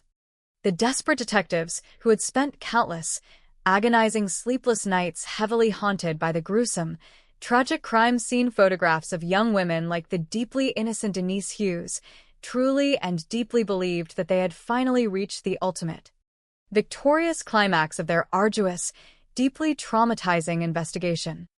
Feeling absolutely certain that they were standing directly on the precipice of delivering long-awaited justice to the grieving families and successfully restoring a much-needed sense of enduring peace and permanent safety to the terrified island community. However, The deeply frustrating, incredibly harsh, and utterly unforgiving reality of the American criminal justice system strictly demands a standard of proof that fundamentally extends far beyond the compelling realm of strong suspicion, highly anomalous behavior, and even confident eyewitness identifications, firmly requiring undeniable, scientifically sound forensic evidence to permanently and successfully secure a criminal conviction in a court of law. This incredibly strict, necessary legal threshold ultimately proved to be an insurmountable, massive brick wall for the deeply frustrated investigators working tirelessly on the Honolulu Strangler case in mid-1980s, a specific era heavily defined by massive, highly restrictive technological limitations in the highly complex field of biological forensic science.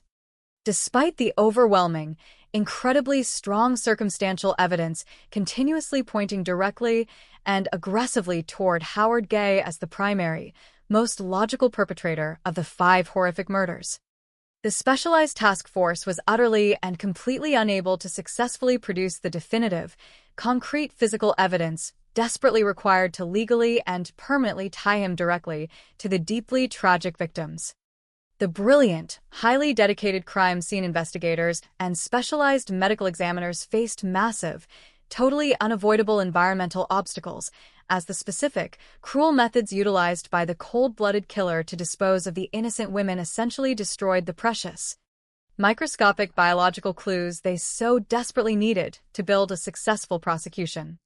Because victims like the gentle, deeply loved Denise Hughes were callously and unceremoniously dumped in unforgiving, harsh outdoor environments, specifically the murky, highly destructive waters of Mauna Lua Stream, any potential, fragile trace evidence, such as microscopic skin cells, distinct hair fibers, or crucial seminal fluids left behind by the brutal attacker, were rapidly, relentlessly, and permanently washed away or completely degraded beyond any hope of scientific recognition by the harsh Hawaiian elements and the rapid, natural process of biological decomposition.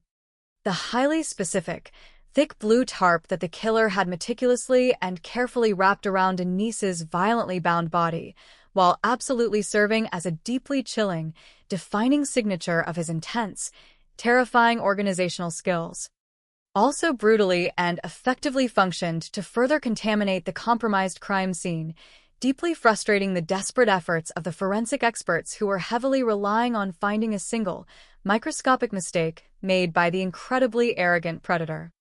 In 1986, the revolutionary, highly advanced science of DNA profiling, which heavily utilizes the unique genetic blueprint of an individual to definitively, undeniably link them to microscopic biological evidence found at a specific crime scene, was still deeply embedded in its absolute infancy, completely unavailable as a reliable, functional investigative tool for the local Honolulu authorities who were desperately trying to build a completely airtight, prosecutable case against their primary, highly suspicious target.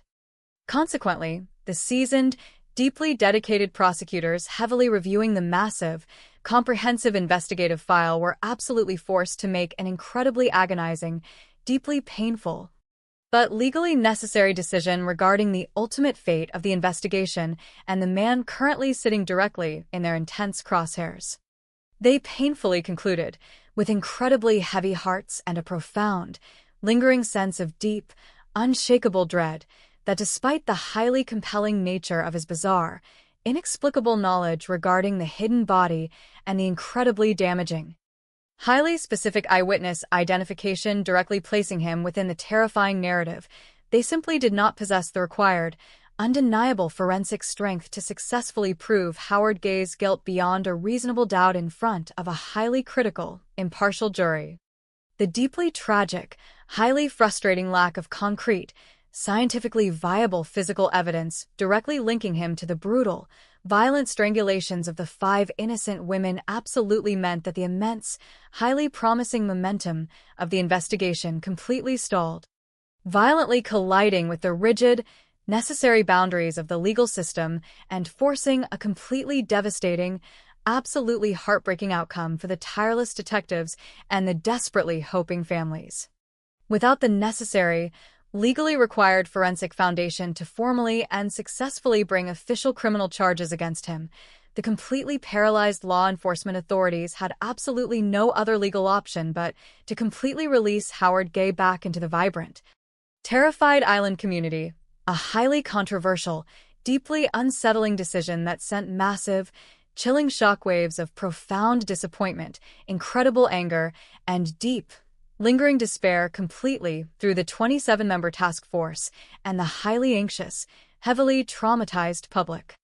This deeply frustrating, entirely anticlimactic resolution completely shattered the immense, desperate hope that the families of the victims had cautiously allowed themselves to feel, aggressively plunging the entire, complex investigation back into the deep, murky shadows of agonizing uncertainty and firmly reestablishing the deeply terrifying, inescapable reality that the cold-blooded monster responsible for the horrific, senseless violence was absolutely still out there, completely free from any legal consequences for his unimaginable crimes. Following his highly controversial release from official police custody, Howard Gay completely retreated back into a quiet, heavily obscured life, entirely fading away from the intense, aggressive glare of the local media and the constant, suffocating scrutiny of the deeply frustrated public.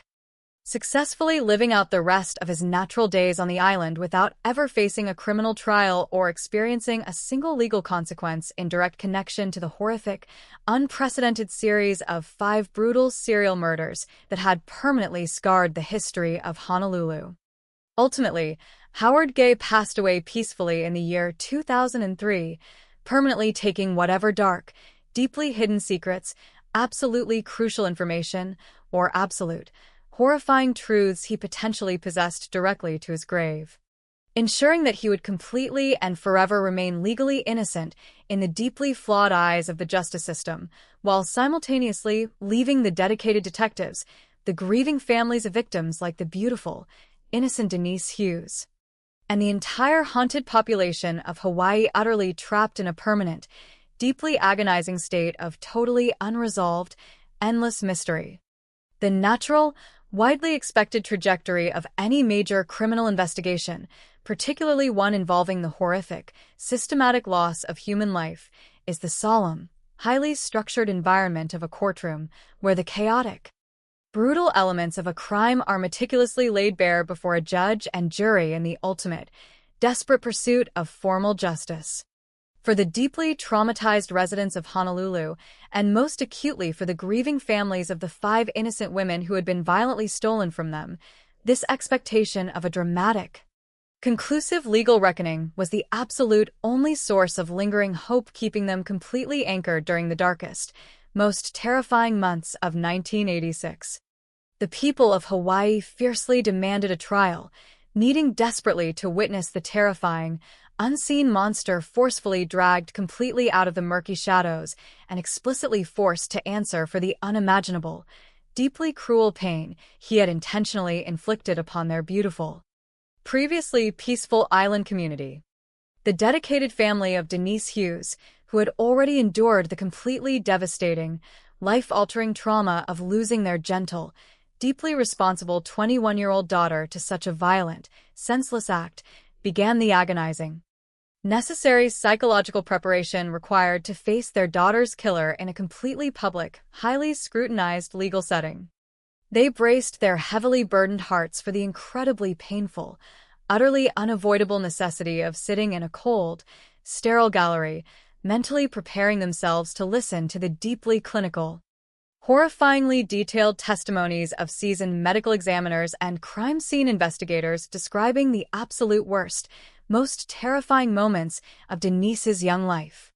This anticipated trial was widely viewed not merely as a strict legal proceeding, but as a vital, profoundly necessary communal ritual of healing, a strictly required societal mechanism designed to completely restore the delicate moral balance of the island, permanently punish the wicked, and successfully provide a definitive, concrete ending to a deeply terrifying, chaotic chapter in their collective history.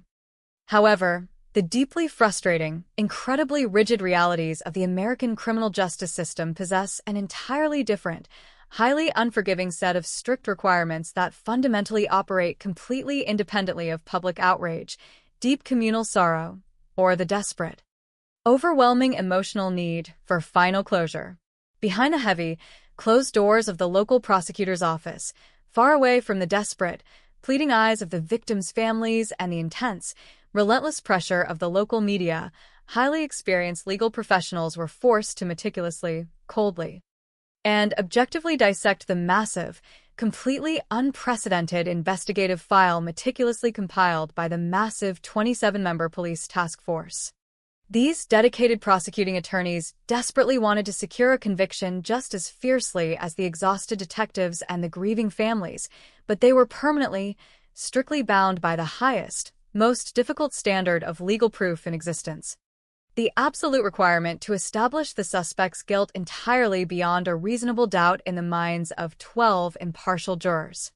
As they painstakingly reviewed the deeply compelling, highly suspicious circumstantial evidence surrounding their primary suspect, including his shockingly accurate, completely inexplicable knowledge of a hidden disposal site and the highly damaging, specific eyewitness identification, they rapidly and violently collided with a massive, insurmountable legal barrier that completely paralyzed the entire prosecutorial process.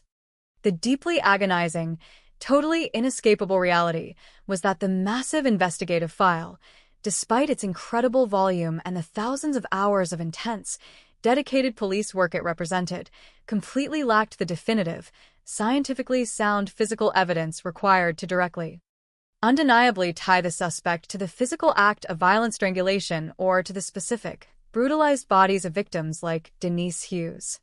The highly intelligent, deeply calculating nature of the serial killer, combined completely with the highly destructive, unforgiving natural elements of the outdoor locations where he deliberately discarded the victims, had successfully and permanently erased the fragile, microscopic biological clues that prosecutors fundamentally rely upon to build an absolutely airtight, legally impenetrable criminal case. Without a clear, undeniable physical connection, such as a matching blood type, distinct microscopic fibers, or a confirmed fingerprint explicitly found on the thick blue tarp or the tightly bound wrists of the young victim, presenting the case to a jury would be an incredibly dangerous, highly reckless legal gamble that could easily result in a permanent, irreversible acquittal. The profound, heavy silence of the courtroom that was never formally convened for the Honolulu Strangler remains one of the most haunting, deeply tragic aspects of this entire, devastating narrative, representing a massive, painful void where justice was desperately supposed to reside but was ultimately, totally denied. In a hypothetical, completely realized trial, the prosecution would have respectfully and meticulously presented the deeply poignant, heartbreaking evidence of Denise Hughes's quiet, responsible life, carefully showing the attentive jury the simple, ordinary blue dress she had innocently chosen for her daily secretarial duties on the morning she was violently abducted. They would have displayed the massive, incredibly heavy blue tarp, completely unspooled and laid out in the center of the courtroom, serving as a terrifying, deeply physical manifestation of the killer's cold, calculating nature and his intense, overwhelming desire to completely erase the identity and the humanity of his innocent victim.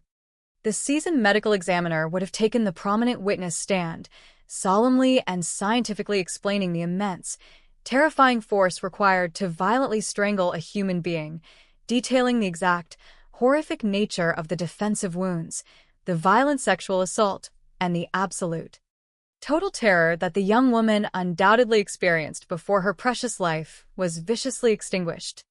But because the rigid, necessary threshold of absolute legal certainty could not be successfully met, this trial never actually materialized, leaving these crucial, incredibly powerful pieces of evidence securely locked away in the dark, cold confines of a police storage facility, permanently transforming them from vital instruments of highly anticipated justice into deeply tragic, utterly silent relics of a permanently unsolved, agonizing mystery. The heavy, wooden defendant's chair remained completely, frustratingly empty, and the sharp, decisive strike of the judge's gavel, which the grieving families so desperately needed to hear to finally begin the long, arduous process of moving forward, was permanently replaced by the deafening, agonizing silence of a deeply stalled, totally paralyzed investigation. The immediate, highly controversial aftermath of this massive legal deadlock was a profoundly dark, incredibly unsettling period for the beautiful island of Oahu, completely redefining the entire concept of public safety and permanently altering the psychological landscape of the vibrant community. When the local authorities were legally and fundamentally forced to release their primary, highly suspicious target back into the general public due strictly to the agonizing lack of prosecutable physical evidence, a massive, chilling wave of absolute, unadulterated terror and intense, righteous anger violently washed completely over the terrified island population. The incredibly disturbing, deeply horrifying realization that a man who was so heavily, intensely suspected by seasoned law enforcement of brutally committing 5 horrific serial murders was now walking completely free, potentially riding the exact same public transit buses or shopping in the exact same local grocery stores as the deeply terrified residents, was absolutely and completely unbearable. For the heartbroken family of Denise Hughes, this devastating legal outcome was an incredibly cruel, deeply agonizing secondary trauma that violently reopened all of their profound emotional wounds, effectively forcing them to navigate their ongoing, crushing grief in a highly unjust world where the violent, unseen monster who had permanently destroyed their entire family remained completely unpunished and totally free from any form of legal accountability. The massive, deeply dedicated 27-member task force, initially formed with such incredible urgency, intense optimism, and immense public support, was gradually and quietly disbanded as the frustrating lack of forward momentum and the sheer absence of any new, actionable leads caused the massive, unprecedented investigation to slowly and painfully grind to an absolute, permanent halt. The massive, overflowing files detailing the horrific deaths of the 5 young women were slowly moved from the active, high-priority desks of the desperate, exhausted detectives to the quiet, dusty archives of the cold case unit, a deeply depressing, highly symbolic transition that officially marked the tragic end of the active, high-stakes hunt for the elusive Honolulu Strangler. As the years slowly and relentlessly turned into decades, the deep, agonizing pain of the immense injustice remained completely, permanently etched into the very fabric of the Honolulu community, serving as a constant, heavy reminder of the profound, tragic limitations of the criminal justice system when forcefully confronted with a highly organized, incredibly careful predator. The completely unresolved nature of the 5 brutal murders created a permanent, dark stain on the idyllic, sunny reputation of the island paradise, proving completely and definitively that even the most beautiful, seemingly safe, and highly isolated locations on Earth are absolutely not immune to the darkest, most terrifying, and completely destructive elements of human malice. The ultimate, final blow to any lingering, desperate hopes of a traditional courtroom resolution arrived silently and without any fanfare in the year 2003, when the primary, deeply suspected individual, who had successfully lived out the remainder of his life in complete, undisturbed obscurity, peacefully passed away from natural causes. His completely quiet, entirely unpunished death served as the absolute, permanent closure of the traditional legal avenue, forever guaranteeing that no jury would ever be impaneled, no definitive verdict would ever be officially read, and no human being would ever be sent to a prison cell for the horrific, senseless, and incredibly violent murder of Denise Hughes. The legal system, entirely designed to forcefully balance the scales of justice and provide crucial, necessary resolution to victims of violence, had completely and utterly failed the 5 innocent women of Hawaii, leaving their deeply tragic stories completely devoid of a traditional, legally satisfying ending. This profound, undeniable absence of formal justice ultimately forces society to seek different, highly complex forms of resolution, shifting the entire immense focus away from the empty, silent courtroom, and strictly toward the vital, ongoing preservation of the victims' memories, ensuring that their names, their innocent lives, and the horrific injustice they suffered are completely and permanently remembered, even when the flawed, heavily restricted legal system was totally unable to provide the definitive, righteous conclusion they so desperately and deeply deserved. As the heavy doors of the traditional legal system permanently closed with the passing of their primary suspect, the exhausted investigators and the deeply grieving families were forced to pivot their desperate search for justice toward a completely different, rapidly evolving frontier. Placing the entirety of their remaining hope squarely on the miraculous, groundbreaking advancements in biological forensic science that were beginning to fundamentally revolutionize the way cold cases were investigated globally. In the years and eventually decades following the terrifying 1986 reign of the Honolulu Strangler, the scientific community developed highly sophisticated, incredibly sensitive methods of extracting and analyzing microscopic genetic material, transforming the revolutionary concept of DNA profiling from a theoretical, experimental concept into a standard, highly reliable weapon in the law enforcement arsenal. For the dedicated cold case detectives who had inherited the massive, deeply frustrating files detailing the horrific murders of Denise Hughes and the 4 other innocent women, this specific technological evolution represented a brilliant, undeniable beacon of hope shining directly into the darkest, most stagnant corners of their evidence storage facilities, prompting them to carefully and meticulously revisit the tragic, preserved remnants of the past with a renewed, desperate sense of purpose.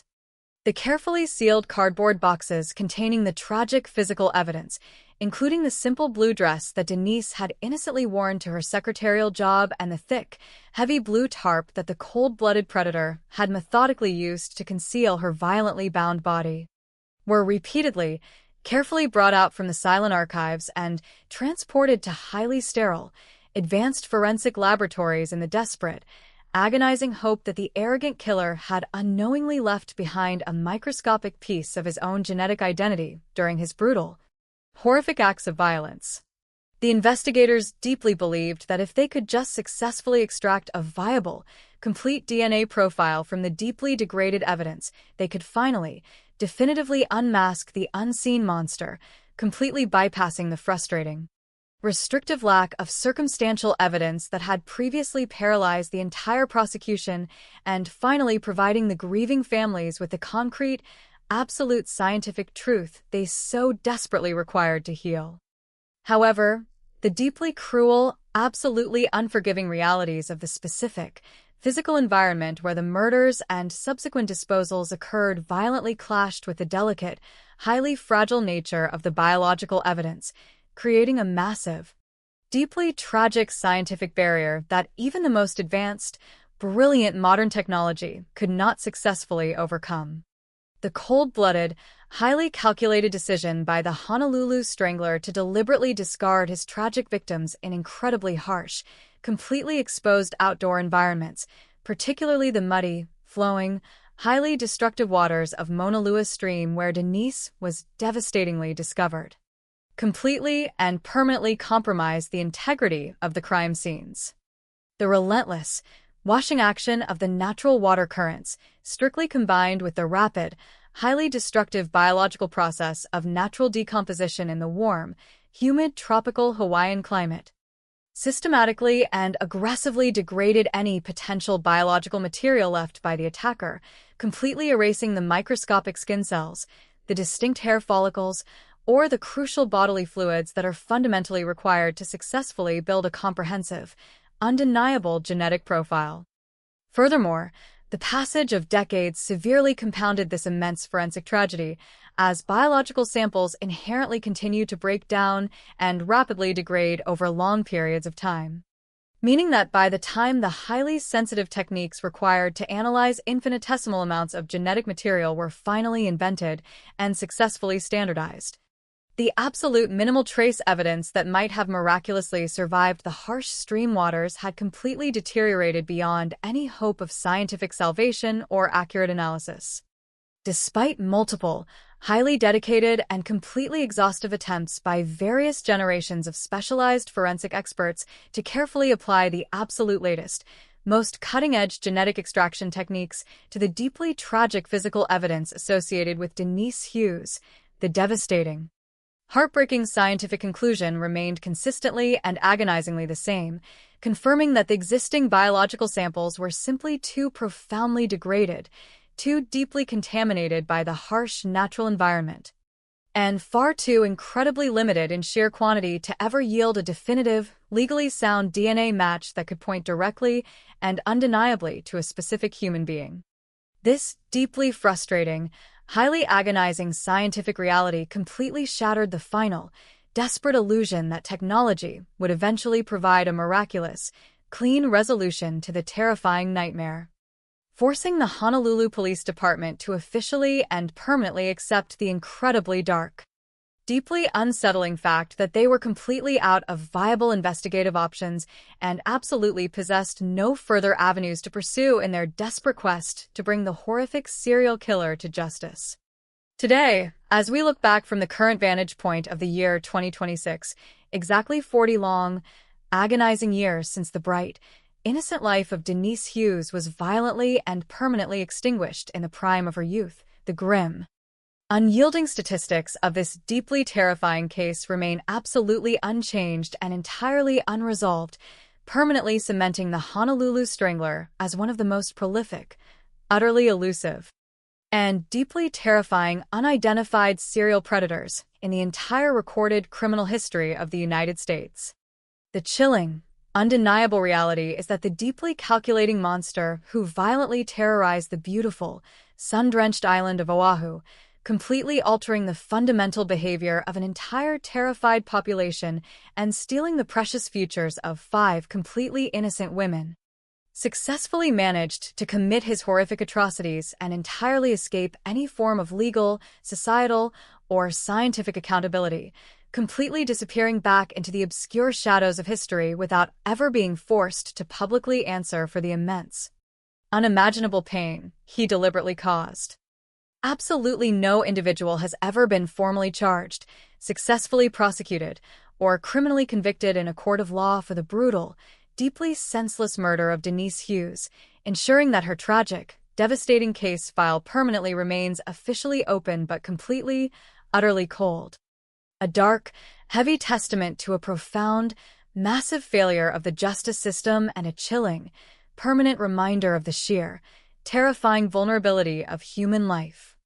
In the official, deeply tragic annals of Hawaiian criminal history, Denise is permanently and officially recognized as the 3rd confirmed victim in the horrific sequence of 5 brutal slayings attributed directly to the Honolulu Strangler, a deeply painful, totally inescapable historical designation that forever links her gentle, quiet existence to a narrative of extreme, unprecedented violence and intense, island-wide terror. However, as we deeply reflect upon the massive, devastating legacy of this entirely unsolved mystery, it is absolutely paramount that we strictly refuse to allow the horrific, violent actions of an unknown, cold-blooded predator to completely define the entire narrative of who Denise Hughes truly was during her 21 years on this earth, ensuring that her humanity is not permanently eclipsed by the gruesome, clinical details of her tragic demise.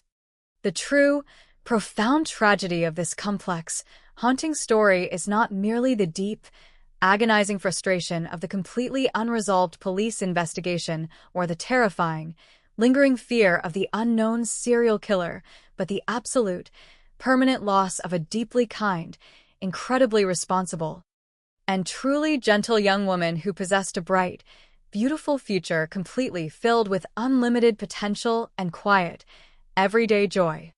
We must constantly, actively remember Denise not merely as a tragic, deeply unfortunate statistic in a highly sensationalized true crime narrative, or as a horrific, highly sanitized crime scene photograph securely locked away in a dusty police archive, but as the incredibly dedicated, hardworking secretary who meticulously organized her busy office, the faithful, deeply devoted young woman who found immense joy and profound purpose in her supportive church community, and the deeply loved daughter and friend who simply boarded a public transit bus on a sunny January morning, completely unaware of the lethal, terrifying darkness that was silently waiting to violently intercept her perfectly ordinary life.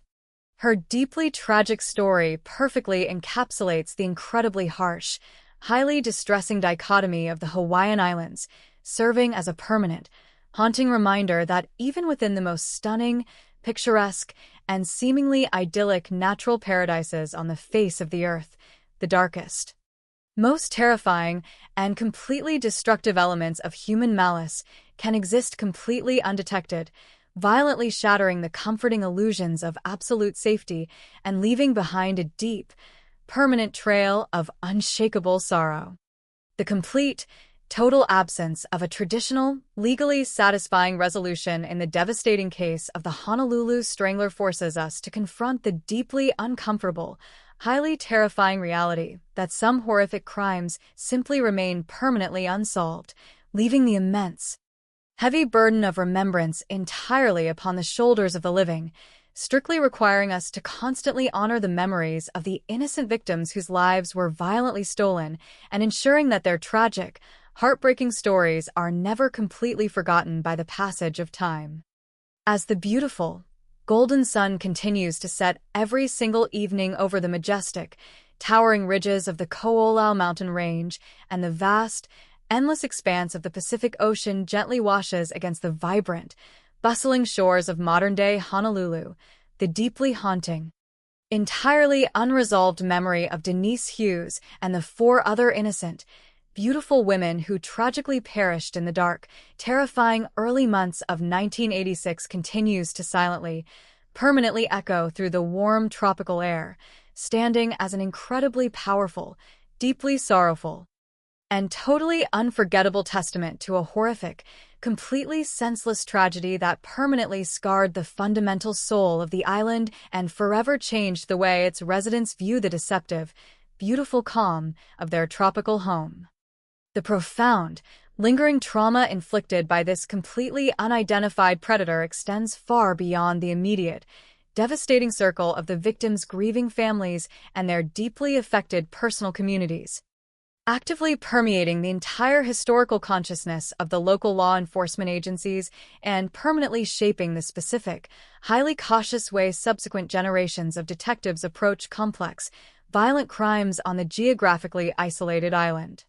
For the deeply dedicated, heavily burdened officers who originally worked on the massive, unprecedented Special Task Force, the agonizing, deeply frustrating failure to successfully capture the Honolulu Strangler became a permanent, heavy professional shadow that silently followed them throughout the entire remainder of their law enforcement careers, a constant, deeply painful reminder of the one elusive, highly intelligent monster who completely managed to slip through their desperate, tightly woven investigative nets.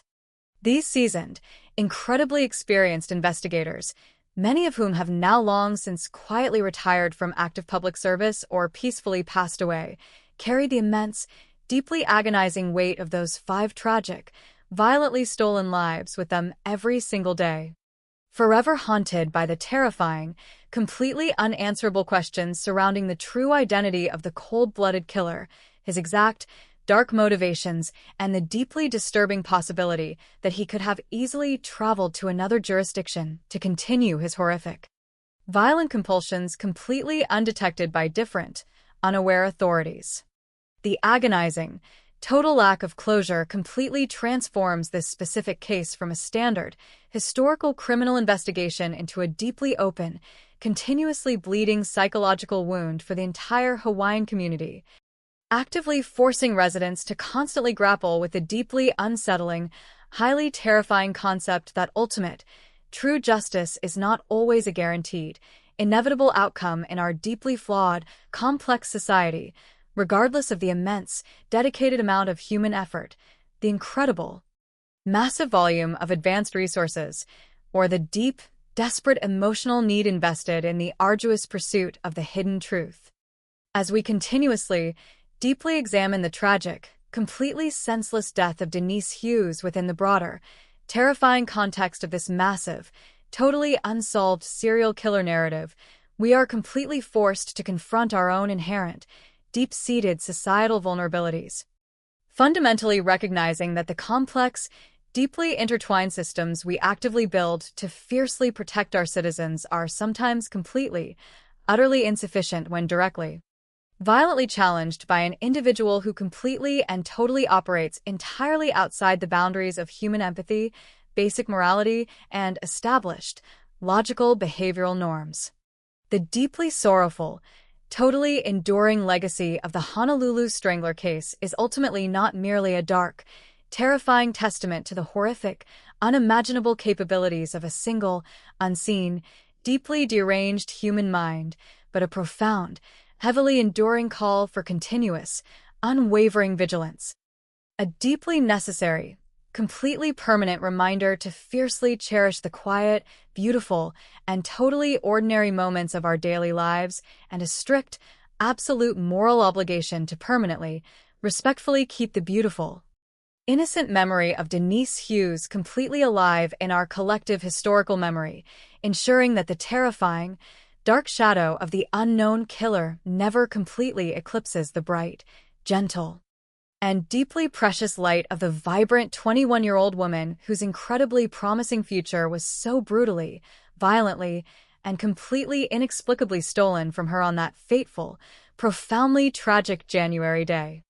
This immense, deeply structural commitment to permanent remembrance is absolutely the only true, meaningful form of defiance we possess against the horrific, cold-blooded violence that intentionally sought to completely erase her identity, because by actively, continuously choosing to deeply focus on her gentle humanity, her unwavering faith, and her quiet, immense dedication to her local community, we actively deny the unseen predator the absolute, total victory he so desperately and violently sought when he ruthlessly discarded her body in the cold, muddy waters.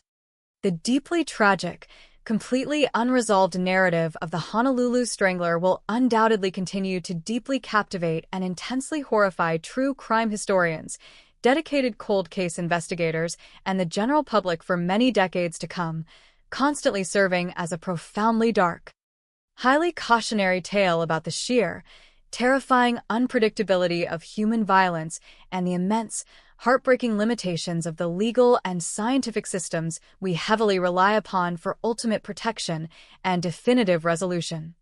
Yet, amidst the massive, overwhelming darkness of this completely unsolved mystery, the incredibly pure, deeply innocent spirit of Denise Hughes absolutely must remain the central, totally undeniable focal point of the entire tragic story, constantly anchoring the terrifying, sensationalized details of the complex investigation directly back to the profound, immeasurable, and deeply personal human cost of the senseless atrocities.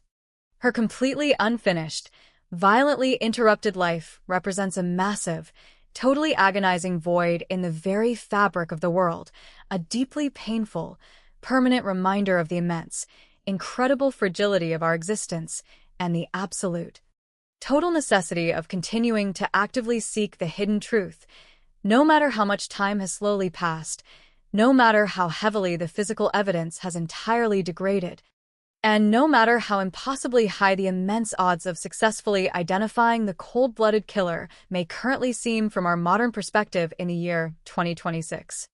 Therefore, as we finally conclude this deeply harrowing, intensely emotional exploration into one of the absolute darkest, most terrifying chapters in the entire history of the Hawaiian Islands, we respectfully and quietly lower our heads in profound, deep sorrow for the 5 innocent, beautiful women who were brutally, inexplicably taken from their loving families, completely dedicating our final, lingering thoughts entirely to the gentle, deeply responsible 21-year-old secretary who simply wanted to quietly travel home from work, forever ensuring that the name Denise Hughes completely transcends the gruesome, terrifying circumstances of her death and permanently stands as an incredibly powerful, enduring symbol of lost innocence, an absolute, unwavering demand for ultimate justice, and a deeply beautiful, highly cherished memory that the cold, violent darkness of the unseen monster could never completely,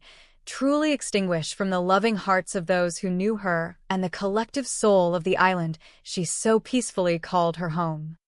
Even though the official, highly structured narrative of the Honolulu Strangler investigation logically concludes with the deeply frustrating, permanent closure of the traditional legal avenues and the devastating, heartbreaking realization that modern biological forensic science cannot miraculously salvage the profoundly degraded physical evidence, the true, enduring story of this terrifying 1986 reign of terror refuses to simply fade into the obscure, forgotten shadows of Hawaiian history, completely demanding a much deeper, highly philosophical reflection on the permanent, agonizing aftermath of completely unsolved serial violence.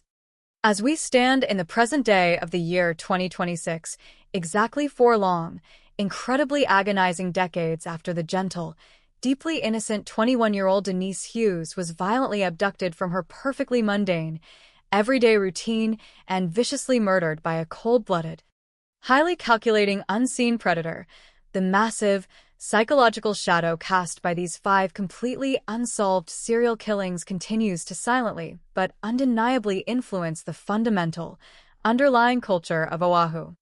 The physical landscape of Honolulu has naturally evolved and rapidly modernized over the past 40 years, with towering, glittering new high-rise condominiums permanently altering the iconic coastal skyline, massive, complex new public transportation infrastructure entirely replacing the older, highly vulnerable bus routes that the killer once so ruthlessly and actively monitored, and the once quiet, transitional industrial zones near the bustling international airport becoming heavily developed, constantly illuminated areas of endless commercial activity that completely eradicate the dark, isolated pockets where the predator previously thrived.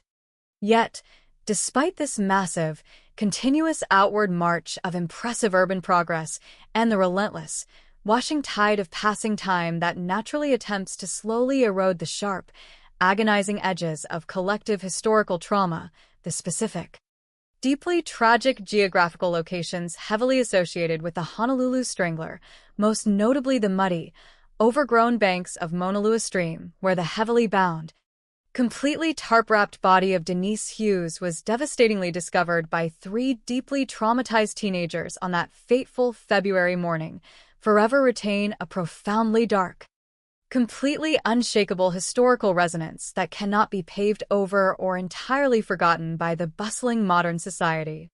These seemingly ordinary, everyday locations are permanently, invisibly marked by the horrific, unimaginable acts of ultimate, completely senseless human malice that occurred there, transforming them from mere physical coordinates on a tropical map into deeply solemn, permanent monuments to a massive, collective societal failure to successfully protect the most vulnerable, truly innocent members of the vibrant island community from a completely unknown, highly sophisticated monster who flawlessly navigated the analog, pre-digital world of 1986 with completely terrifying, totally unpunished impunity.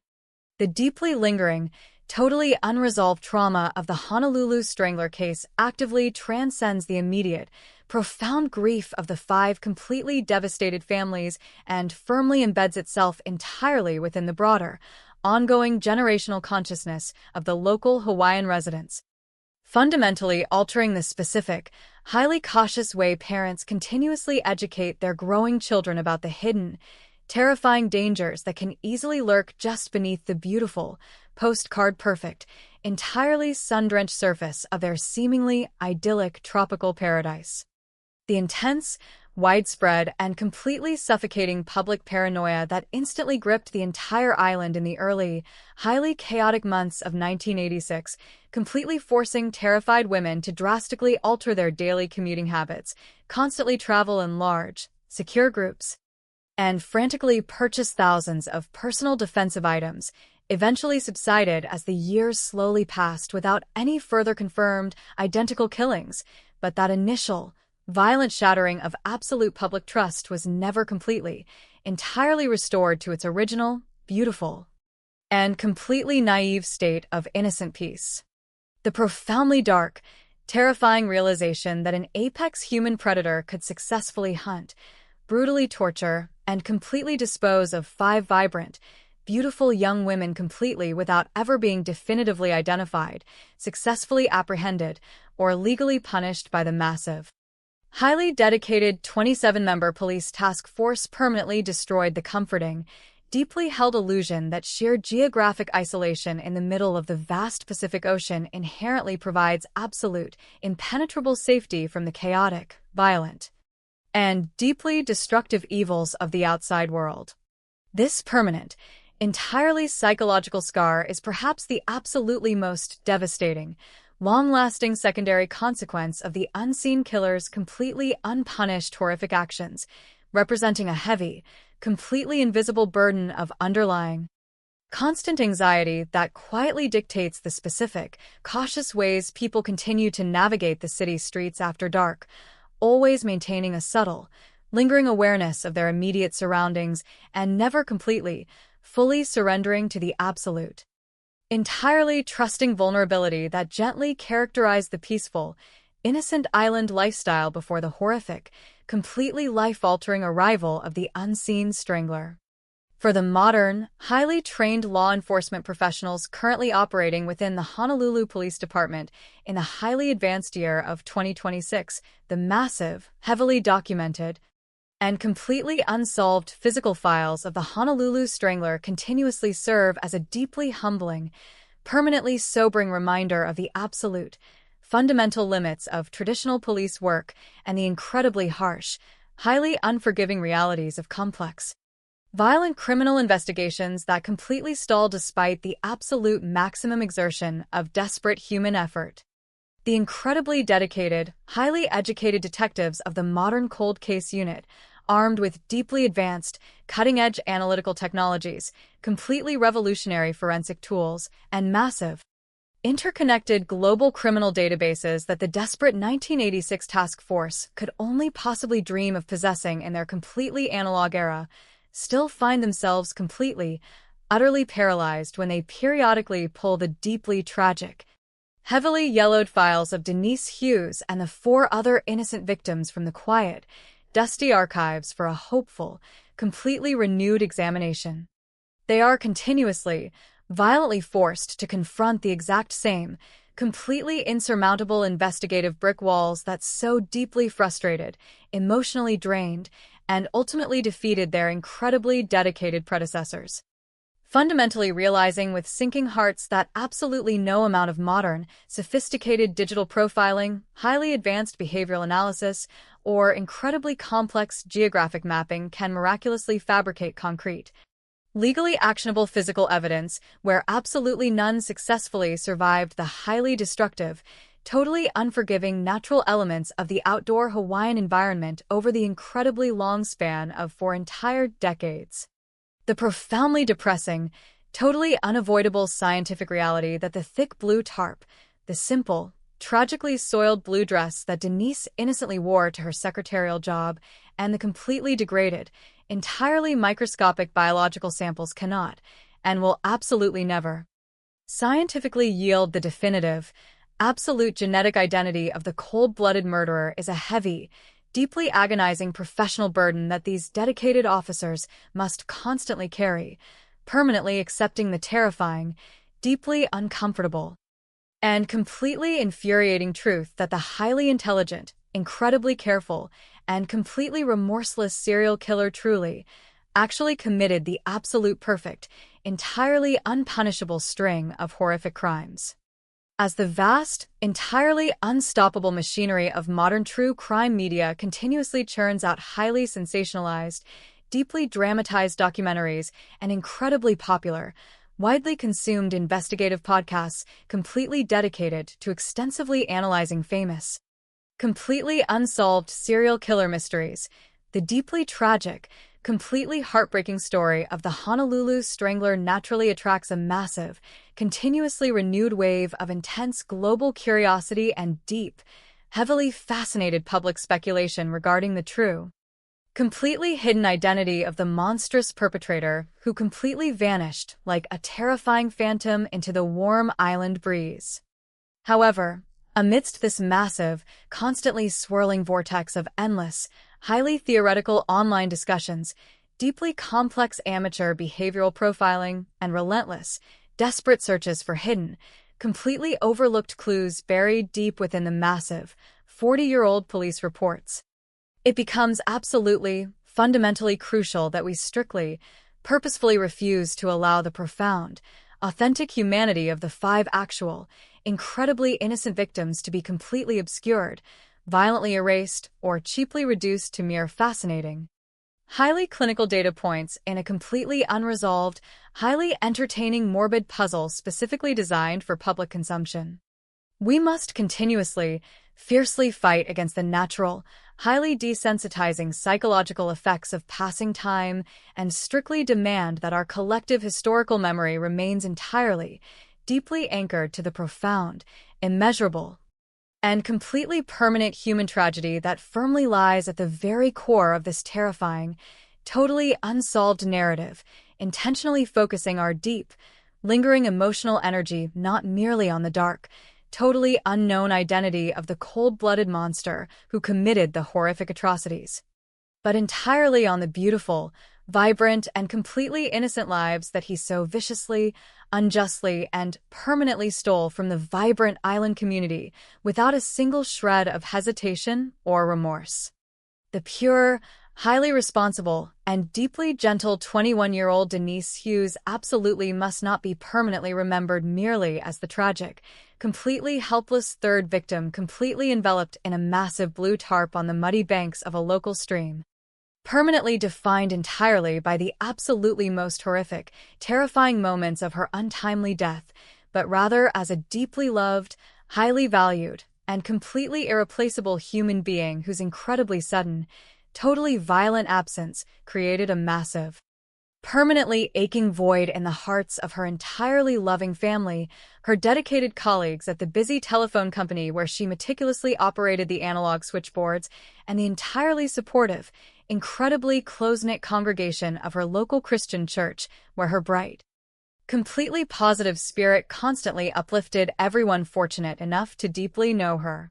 Her deeply faithful, strictly routine-driven, and completely peaceful daily existence represents the absolute, beautiful pinnacle of ordinary, highly innocent human life, serving as the ultimate, starkest possible contrast to the deep, utterly incomprehensible, and completely devoid of empathy darkness that violently consumed her on that fateful, profoundly tragic January morning, forever ending her incredibly promising future before it had even truly, properly begun to blossom into the beautiful life she so deeply deserved.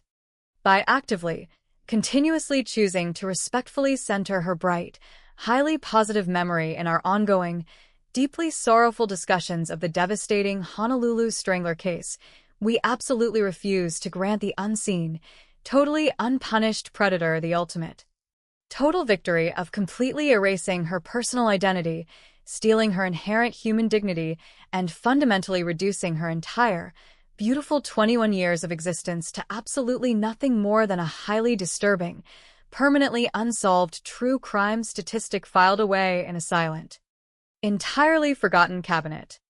As the beautiful, highly vibrant tropical island of Oahu continuously moves forward into an entirely new, highly modern era, constantly healing, structurally adapting, and culturally growing completely beyond the deep, suffocating terror of 1986, the completely unresolved, deeply agonizing mystery of these 5 horrific, incredibly violent murders continues to stand as a massive, entirely silent, and profoundly haunting monument to the absolute worst, most terrifying capabilities of completely unchecked human evil and the deeply flawed, highly restrictive limitations of the complex human institutions we desperately build to strictly seek justice and enforce absolute societal morality. The ultimate, deeply terrifying legacy of the elusive, completely unknown serial killer is absolutely not merely the profound, intense physical violence he so ruthlessly, expertly inflicted upon his entirely vulnerable, deeply innocent targets, but the absolute, permanent, and entirely unanswerable silence he deliberately left directly in his wake, a massive, heavily lingering absence of ultimate truth that totally forces the living families and the completely dedicated law enforcement professionals to continuously grapple with the deeply unfair, highly agonizing reality of permanently denied closure in a universe that completely lacks inherent, guaranteed fairness. In the absolute, final, completely unyielding analysis of this massively tragic, completely heartbreaking true crime story, the complete lack of a definitive, legally satisfying conclusion absolutely dictates that we must completely transform our profound, highly righteous anger, our completely intense frustration, and our incredibly deep, permanent sorrow into a continuous, deeply powerful act of vigilant, highly respectful remembrance, forever ensuring that the beautiful, absolutely innocent name of Denise Hughes, proudly standing alongside the deeply cherished, completely unforgettable names of the 4 other vibrant women whose precious lives were violently, completely senselessly stolen by the exact same unseen monster, continues to quietly, permanently resonate through the warm, beautiful Hawaiian air as a deeply enduring, totally unshakable testament to the absolute,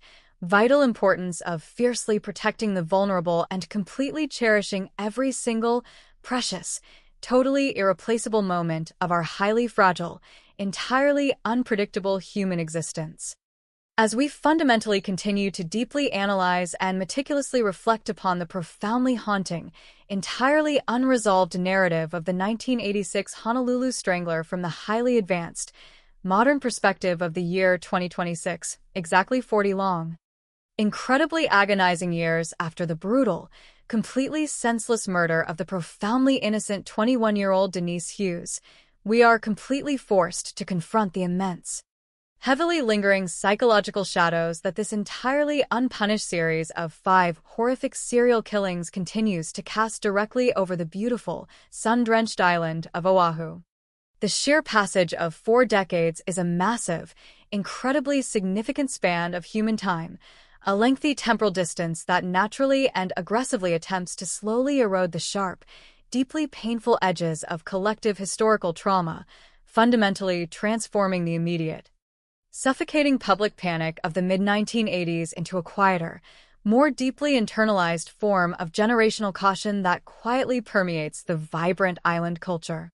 The physical and infrastructural landscape of Honolulu has completely and totally transformed since the dark, terrifying days when the unseen predator actively stalked the isolated bus stops and quiet transit hubs with massive, gleaming commercial developments, highly sophisticated digital surveillance networks, and incredibly dense urban expansion effectively erasing many of the specific, desolate environmental vulnerabilities that the highly calculating monster so ruthlessly and efficiently exploited to successfully commit his unspeakable atrocities. However, despite this relentless, absolutely unstoppable forward momentum of urban progress and the rapid, sweeping modernization of the Hawaiian paradise, the deeply tragic, entirely unalterable historical reality of what violently occurred during those terrifying early months of 1986 remains permanently and totally fixed in the foundational bedrock of the community's collective memory, completely refusing to be paved over, sanitized, or quietly forgotten by the continuous, washing tide of passing generations. The massive, deeply heavy files meticulously compiled by the desperate, completely exhausted 27-member police task force, currently sitting entirely stagnant in the highly secure, temperature-controlled archives of the modern Honolulu Police Department Cold Case Unit, serve as a deeply solemn, permanently sobering monument to one of the absolute greatest, most profoundly frustrating investigative failures in the entire recorded criminal history of the United States. These thousands of highly detailed, deeply depressing pages rigidly document a massive, completely unprecedented mobilization of local law enforcement and elite federal behavioral profiling resources, perfectly capturing the intense, incredibly desperate daily struggle of seasoned detectives who completely sacrifice their own mental well-being in a totally frantic, ultimately futile race against time to successfully identify the elusive phantom who is systematically, violently stealing the precious lives of innocent, highly vulnerable young women. The completely devastating, highly agonizing realization that perfectly survives within these heavily yellowed, deeply tragic documents is that the local authorities absolutely did everything fundamentally required by standard, highly effective investigative protocol, completely dedicating an overwhelming amount of specialized human energy and complex logistical resources to the desperate manhunt, yet they were ultimately completely defeated by the terrifyingly high level of criminal sophistication displayed by the cold-blooded killer and the highly destructive, completely unforgiving nature of the tropical Hawaiian environment. The deeply tragic, absolutely paramount focal point of this entire, massive historical failure firmly remains the incredibly gentle, highly responsible 21-year-old Denise Hughes, whose completely ordinary, beautifully peaceful daily existence was so violently, inexplicably shattered simply because she innocently chose to rely upon the public transit system to commute to her highly valued secretarial job at the local telephone company. Her profound, complete lack of any recognizable high-risk behavioral factors, her total, absolute absence of any dangerous personal associations, and her incredibly strong, deeply rooted connection to her loving family and her supportive Christian church community actively combined to make her horrific, entirely sudden death the absolute, starkest possible representation of pure, unadulterated tragedy. She was absolutely not a careless individual who foolishly invited danger into her quiet world. She was the absolute, perfect embodiment of youthful innocence and societal responsibility, a truly good, incredibly kind person who did absolutely everything right but was still violently, completely unfairly intercepted by a completely random, incredibly powerful force of pure, unchecked human evil that entirely lacked any shred of fundamental moral empathy or basic human compassion. When the deeply traumatized teenagers tragically discovered her heavily bound, highly decomposed remains completely and tightly enveloped within that horrific, massive blue tarp on the muddy, overgrown banks of Mauna Lua Stream on the first day of February 1986. The unseen killer was absolutely not just disposing of a physical body, he was violently, intentionally attempting to completely erase her entire human identity, brutally discarding her gentle spirit like meaningless refuse in a deeply desperate, highly calculated effort to completely distance himself from his horrific, unspeakable crimes. The deeply frustrating, utterly paralyzing failure of the highly advanced, revolutionary biological forensic sciences to miraculously salvage this deeply degraded, highly contaminated physical evidence in the subsequent decades stands as a massive, entirely agonizing secondary tragedy that continually forces the grieving families to endlessly relive their initial, totally devastating trauma without ever receiving the concrete, absolute scientific validation they so desperately and deeply require to finally find some semblance of lasting peace. The relentless, washing currents of the natural stream, perfectly combined with the rapid, highly destructive biological processes inherently accelerated by the warm, deeply humid climate of the tropical island, successfully and permanently washed away the microscopic, highly fragile genetic clues that modern cold case investigators fundamentally rely upon to definitively unmask unknown perpetrators, permanently guaranteeing that the incredibly thick blue tarp and the tragically soiled blue dress will absolutely never yield the definitive, prosecutable DNA match needed to successfully close the massive, terrifying investigation.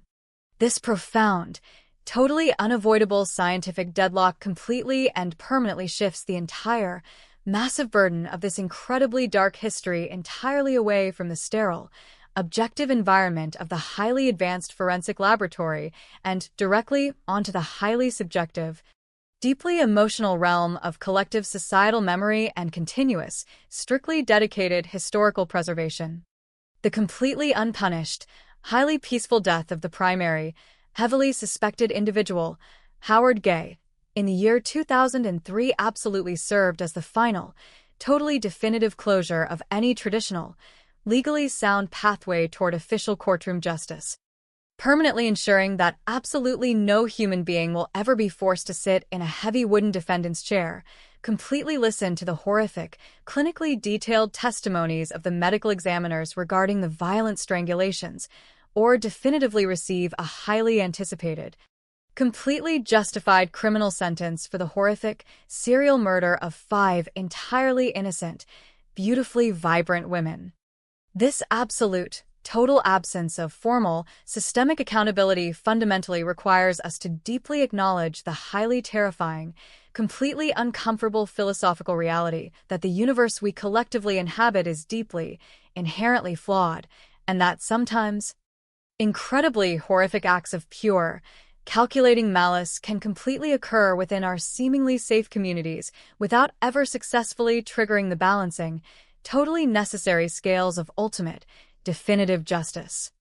Therefore, in the absolute, permanent absence of a satisfying, legally binding resolution, our incredibly strict, unyielding moral duty completely transforms into a profoundly vital, ongoing act of highly defiant, continuous public remembrance, absolutely demanding that we strictly refuse to allow the horrific, completely sensationalized details of the killer's violent methods to entirely overshadow or permanently consume the beautifully ordinary, deeply precious lives of the individual women he so ruthlessly and cowardly destroyed. We must continuously, fiercely dedicate our collective emotional energy to completely restoring the highly dignified, entirely human narrative of Denise Hughes, constantly choosing to loudly and respectfully remember her absolute dedication to her secretarial duties, the bright, deeply infectious positivity she consistently brought to her church congregation, and the totally innocent, perfectly mundane daily routines that so beautifully defined her 21 years on this earth before she tragically became the 3rd official victim of the terrifying Honolulu Strangler. By actively, continuously centering our highly solemn reflections entirely upon her profound innocence, her gentle character, and the completely unfulfilled, massive potential of her stolen future, we successfully, definitively deny the unseen, totally unknown monster the complete, absolute victory of historical erasure, ensuring that his horrific, violent actions are permanently, entirely defined by the immense, unimaginable tragedy of the beautiful light he violently extinguished, rather than the dark, terrifying mystery of his own completely cowardly, deeply pathetic anonymity. As the year 2026 steadily progresses and the deeply tragic 40th anniversary of these horrific events slowly passes into the completely unalterable annals of Hawaiian history, the highly complex, entirely unresolved case of the Honolulu Strangler remains a massive, totally permanent scar deeply etched into the very soul of Oahu, a highly powerful, completely enduring reminder of the immense, terrifying fragility of our daily existence and the absolute, paramount importance of fiercely protecting the completely innocent members of our society from the deeply hidden, completely unpredictable dangers that can violently erupt without a single moment of warning.